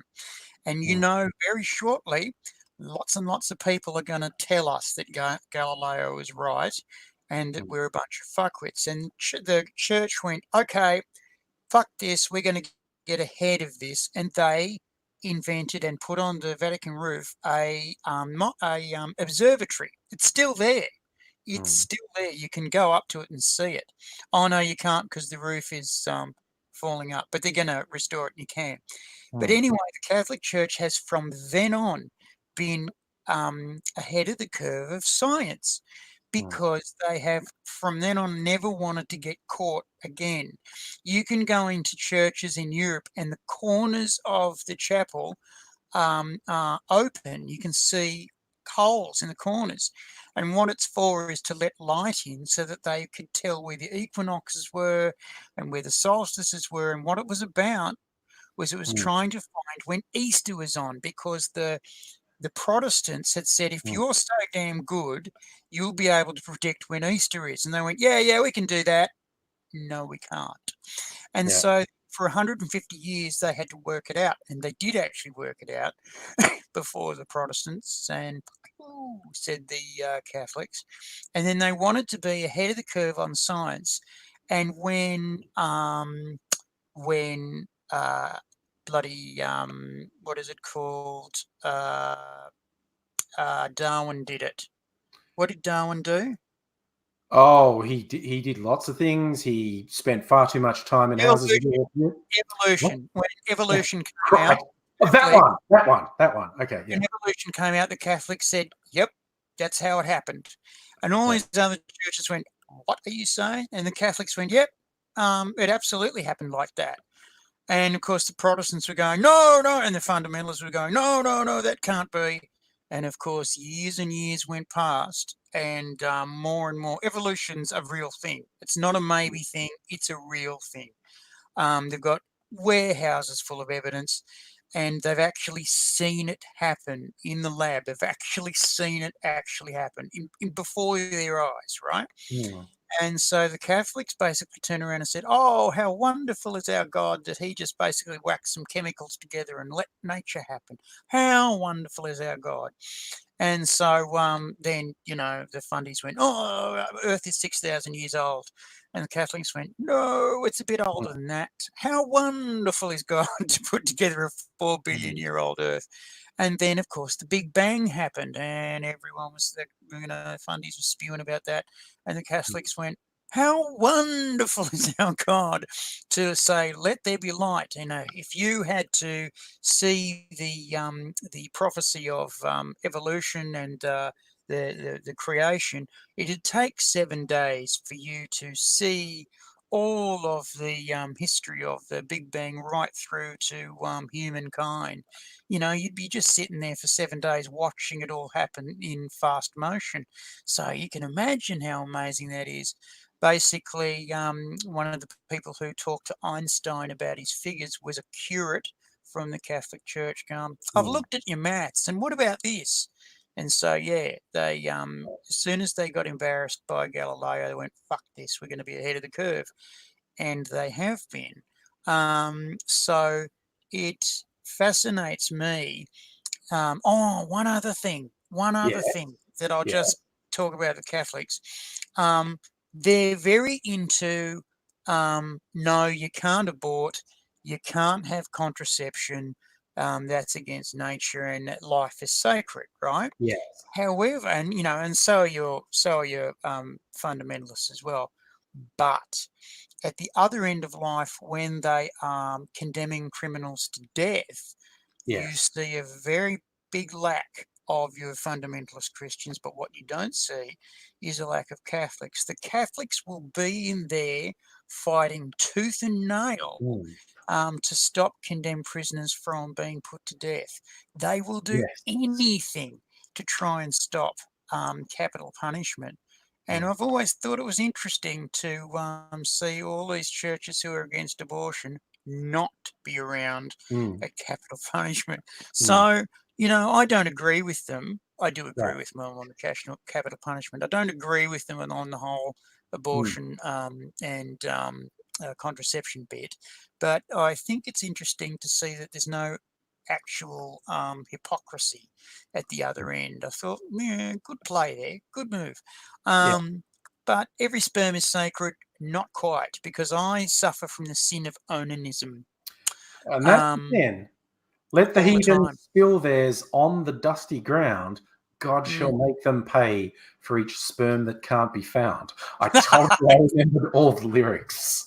And that one's sung by like a very heavenly choir. Let the heathens spill on the dusty ground. I listened to that song so many times. What valuable information in my brain has been pushed aside so I remember the lyrics of Every Sperm is Sacred? Nothing valuable, because that's value. People's names. I never remember names. Well, bugger people's names. They'll tell you again. Every Sperm is Sacred is a fine song and something to live by. I tell you what is funny, though. I saw a kid sing it to an assembled group of priests. Oh, good Lord. There were 6 of them, and 4 of them laughed. One of them turned away so he wouldn't laugh. And the one that turned away so he wouldn't laugh was the headmaster of the school. Yeah. And one of them was spewing and suspended this kid immediately. And the other priests looked at him and went, what the fuck? And but they had to back each other up because that's the rules. Cool. So they backed him up, and the headmaster's just looking at him with open eyes, and then looked back at the kids and went, I suppose you're suspended.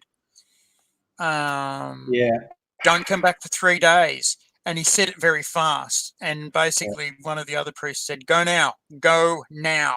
And this guy bolted. Like, the message was, get out of here before it gets worse, man. And so the headmaster had to back it up 3 days. Back in those days was no suspension at all, because they would go 3 weeks. 2 weeks was minimum. 2 weeks was minimum. 3 weeks was normal. 6 weeks was, you fucked up, boy. 3 days was nothing. And one of these priests said, get out, go now, get the hell out of here. But one of these priests was fucking really spewing, but the headmaster was pissing himself.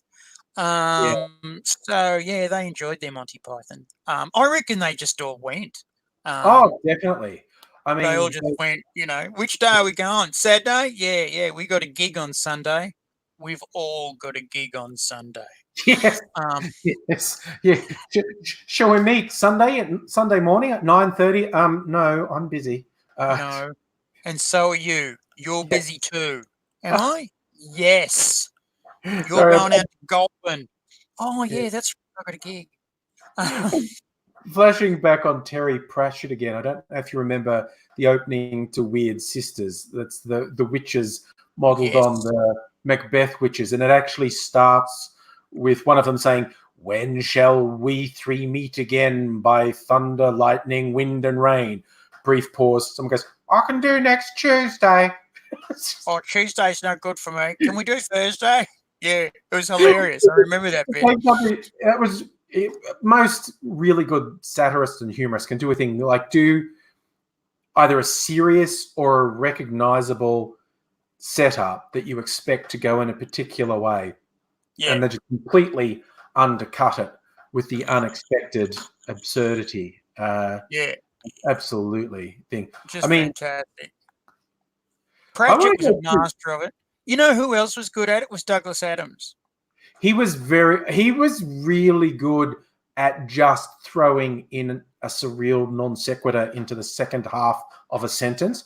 First half of the sentence is a normal sentence, and the second half is like, what now? That was describing the Bogon constructor fleet. They hung in the air exactly the way that bricks don't. And like, yeah. He did that. He did that exactly. There was a beautiful thing in The Long Dark Tea Time of the Soul, which was about, and I loved this, it was about you wanted your Viking gods to be immortal, and we are, but now you don't care anymore.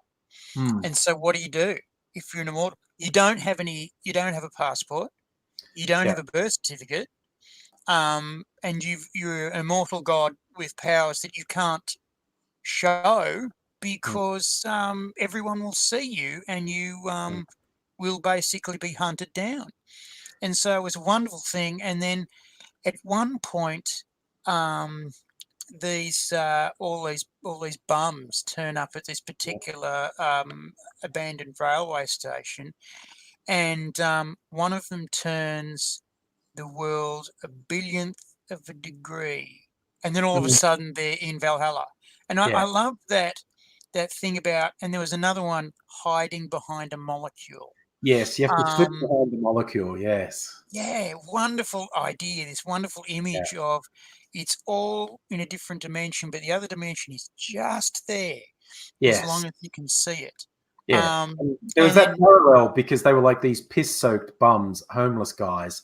But when you're in Valhalla, they were piss-soaked Vikings because concepts of hygiene were different.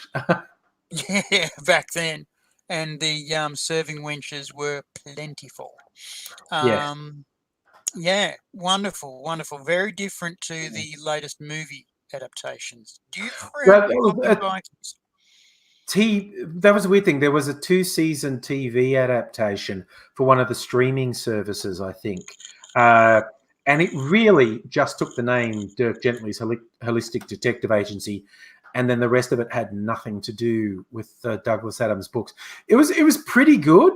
And then you find out that the guy behind it's a colossal fucking asshole. It was like, so horrible people can create good art. Hey, do you want to go off on another tangent? Because we were talking about storytelling, weird kid storytelling, good storytelling. Now the concept that horrible people can create good art, because that is obviously true. We want to admire the people who create art that inspires us. And we like to think if a person is horrible, if a person is awful, whether they be racist, sexist, homophobic, child abusers, we want to think they could never create anything beautiful and wholesome that would inspire us. But do I have to? No? Okay. I didn't know what you were drinking. I think I almost made you choke on that one. But that's one of For those who don't know, that's one of our ongoing challenges. Can I say something when the other one's drinking and make them snort it out their nose? Yeah, I was nearly there, man. You Yeah, nearly got me, dude. But yeah, the guy who was behind the Dirk Gently show, apparently fucking awful human. So, but it's like, Woody Allen, creepy as fuck. Creepy as hell. Michael Jackson created some of the greatest pop music of the late 20th century. There is like no fucking doubt what he was up to, though. Oh, I love the fact, and I had this argument with people at the time, that he paid, was it $17 or $19 million to not fuck a child?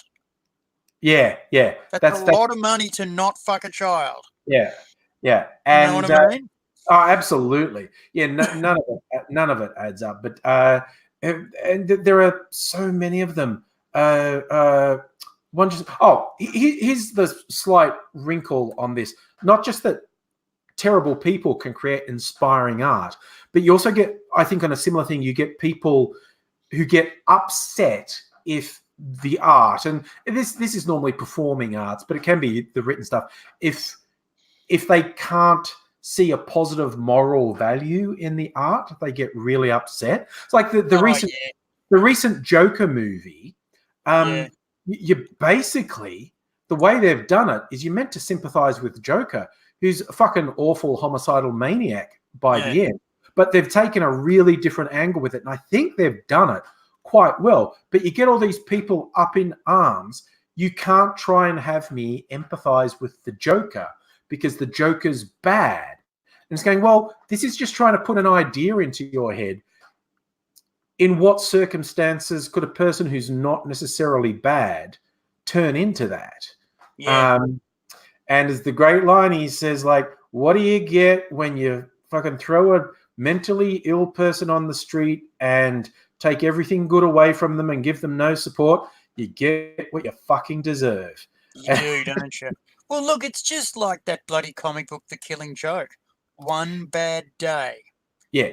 Bad day. Except that's where the Joker movie is separate to any comic book that I'm aware of. In as much it's not fantastical, but The Killing Joke, the Joker is trying to make a point that he's going to destroy Commissioner Gordon's life and break him like he was broken. Most of the comic origin stories for Joker, he was a nice guy who had a really bad day and was driven insane. And so he fucking beats up Commissioner Gordon, shoots his daughter, who's Batgirl, through the spine and paralyzes her, and then rapes her and photographs the rape and sends the pictures to Commissioner Gordon. And Commissioner Gordon doesn't break. He's very upset. Like, it's horrible. It's traumatic. But he doesn't break. So the Joker's actually proved wrong in The Killing Joke. He doesn't break, and there's a bit of Batman in there as well. Only a little bit. A little bit. And Commissioner doesn't break, but he's bloody close. Oh, yeah. It's not good. It's not a good bloody close. And he doesn't come out well. He doesn't come out well at all. No. You would be traumatized for life by that, but he doesn't turn into the Joker, basically. No. I think it's probably a better done one was the famous, God, was it Alan Moore who wrote Arkham Asylum? It's one of the really famous comic books wrote Arkham Asylum. And that's where Batman gets locked, the lunatics have taken over the asylum. Yes, and he's he's locked in there and he's got to get out, but he needs help to get out. And the dissection of characters like the Joker and particularly Two-Face is very important in Arkham Asylum. What's really frightening about Arkham Asylum, that version, is that all of the freaks, all of the criminals have been messed up by this very nasty psychiatrist. And Batman has got to go through and reinstate their evil in order to save them. One of the nice ones is they've taken away Two-Face's ability to choose. He can't go yes or no, to the point where he wets himself because he can't choose anything.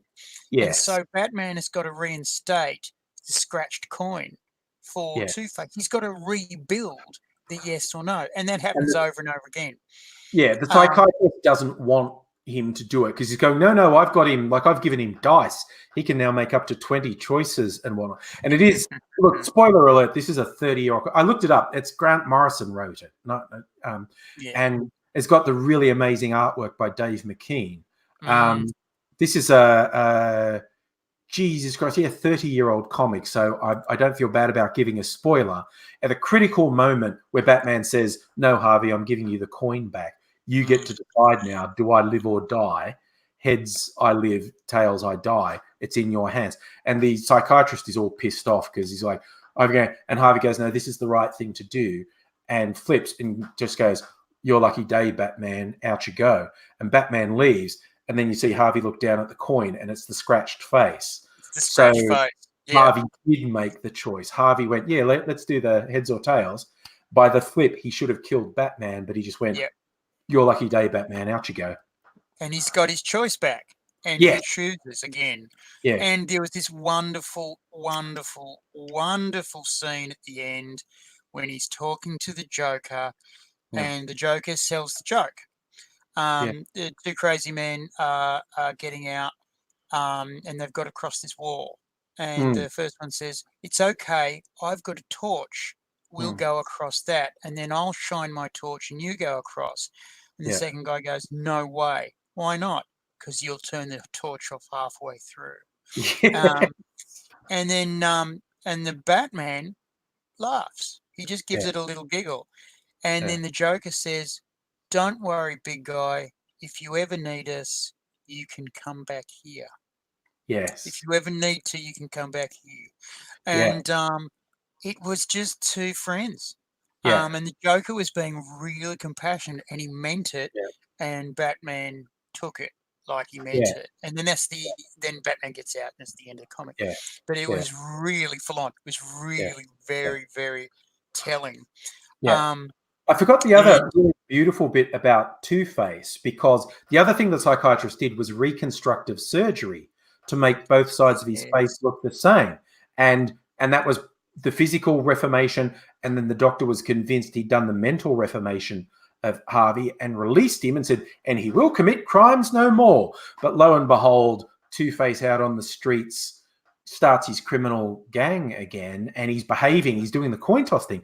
Why is he still doing it when Batman catches him and is going, what the fuck, Harvey?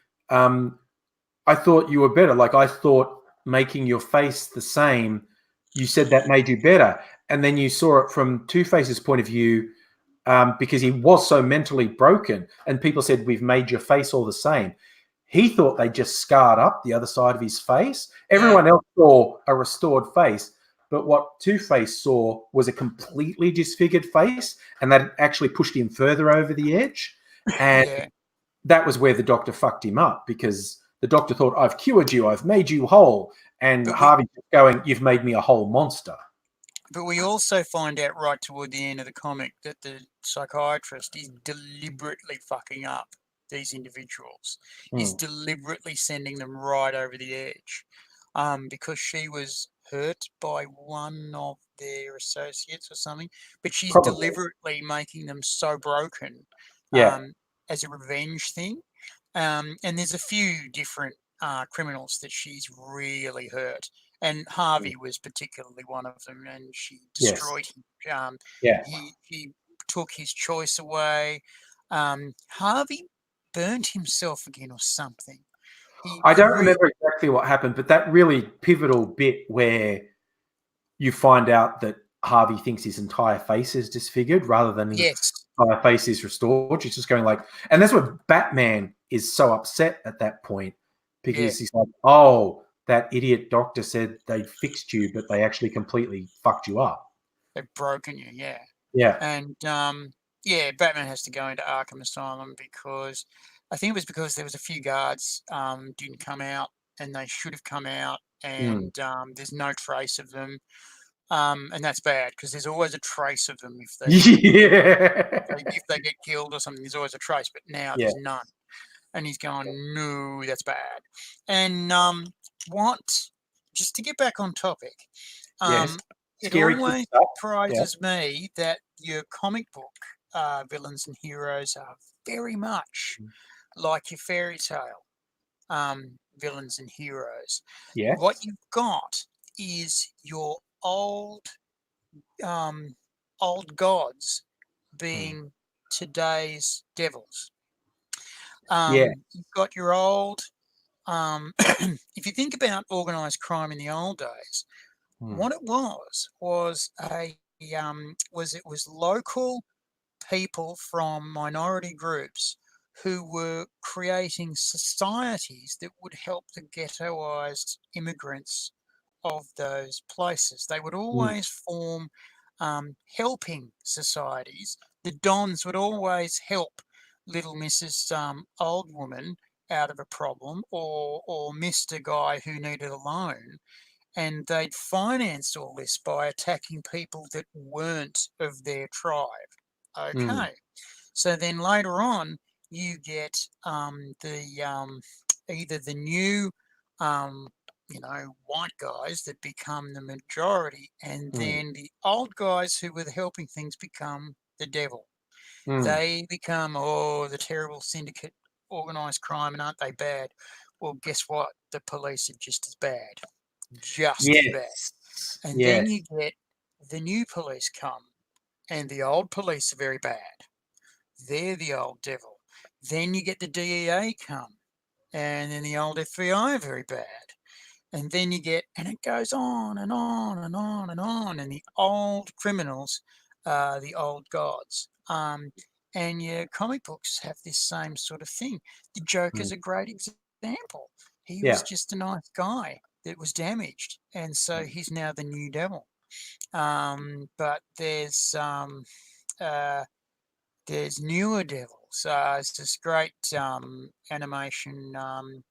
Basically, I think it's called the Red Hood. Where that is one. Most violent opening to a cartoon I've ever seen. Where it's not a spoiler, where the Joker is beating Robin with a crowbar, and he's he does smashing kill Robin in one story. Well, that's it. It's that story. It's 5 minutes in, and he blows Robin to bits, and he's beating him with a crowbar, and basically he's smashing every bone from his toes upwards, and it's just brutal. And then the story goes on and on and on. It's a fantastic story. But yeah, it's this thing. It's this thing of I'm not going to go in it too far because there's a really interesting twist. But it's the perfect example of the old gods being the new devil. Was it the line from the Nolan Batman movies in The Dark Knight, the one that has the Joker and Two-Face in it? It's you either die a hero or live long enough to become a villain. Yes. That's It's that exact thing. You die a hero, you live long enough to become a villain. Because we're talking about fairy stories, I love the fact that Satan, the devil, got a Jewish face. At the time when mass printing, not the original Gutenberg pressing, which was all text, but when visual picture printing was becoming vulgar, was becoming mass circulation, the devil got a Jewish face. Before that, no. The devil got an imp face, got a round face with big ears and horns. So he was Pan. He was the god Pan. Yeah, a goat face. Yeah. Again, old god, new devil. And he was the devil. And then no, the new devil was the Jew. And that changed again recently. Look, I'm sorry, I can't remember. It changed again recently. There was a reason behind it, and I can't remember it, and that's not good for a podcast. That's okay. Look, it is just about time for us to wrap up, but you did make me think of there was a sculpture done of Lucifer in the dark past. It was commissioned. Do us a sculpture of Lucifer, and this is in 1848. And it was too sexy. Like, the sculptor made this incredibly sexy Lucifer sculpture. And I think the story goes, no. We can't have a sexy Lucifer. And they commissioned, I think it was the sculptor's cousin who was a competing sculptor. Say, no, we can't have that sexy Lucifer. You do us one. And the fucking follow-up sculpture was sexier than the first one. And she's like, no. And this is, carved from marble, so they're incredibly beautiful pieces of work. But the church guys in their head have gone, do us a sculpture of Lucifer. And there's like however much time it takes to create something that beautiful out of marble, and it's stunningly sexy, and they've gone, oh no, not like that, not like that. Not what we were looking for. No. So I think we'll send everyone off to their maybe Betty buys dream of sexy Lucifer. Sexy Lucifer might come and whisper in your ear tonight. Who knows? You might be lucky.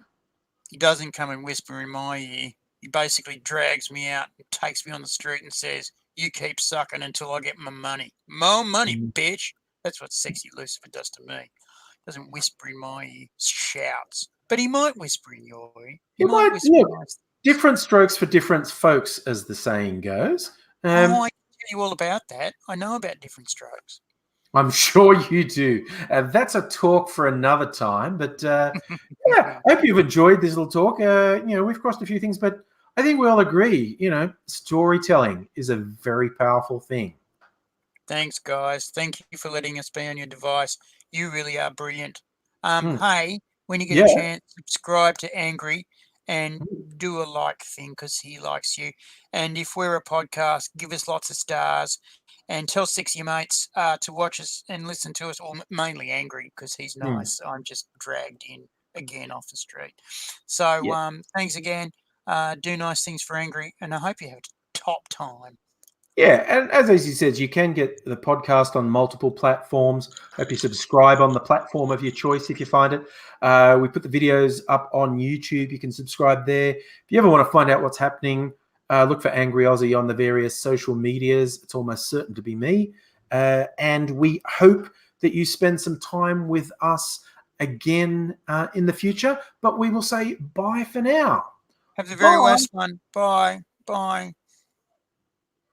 All right, a little bit of silence there for the end of the podcast. And I'm going to see how my experiment worked later, if recording the audio on this worked, because you come out really clearly on my laptop speakers. I'm really glad about that.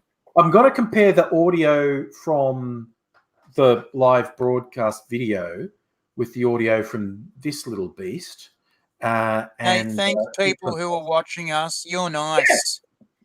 Thank you. It was very good of you to watch us while we were podcasting along. We weren't ignoring you because you're very sexy. Yeah. Right? We were seeing you going, oh, yeah, like that. But yeah, we had to pretend we were podcasting and say, hello, people on the radio. Just like that. And, we were looking at you going, oh, I want to talk off of on you because you're pretty. Well, that's what I was thinking. And I know Angry was thinking that too. And I can't get him to snort anything because that made me snort very nearly. God, that nearly came out of my nose. Nearly got you. If I wasn't even doing it on purpose, but if I timed it a couple seconds later when you're in mid-gulp, there would have been all manner of choking. Gone. I would have snorted all over. And you would have had to go for like 5 minutes and I would have gone. Yes. I'm going to look my little bi-directional microphone here. I think I'm going to try and do an ASMR thing at one point, doing the move from ear to ear. Don't. Because I will take PT to your place and do nasty things to you. Don't get ASMR. If you hear ASMR, make sure I never see it. Well, I want it. Also, if it's in the title of the video, Angry ASMR, you don't want to know. So steer clear. I'll find it. If you Angry ASMR, I would make another bloody name I'd say wanker ASMR. No, I'd still find it. I'd still find it.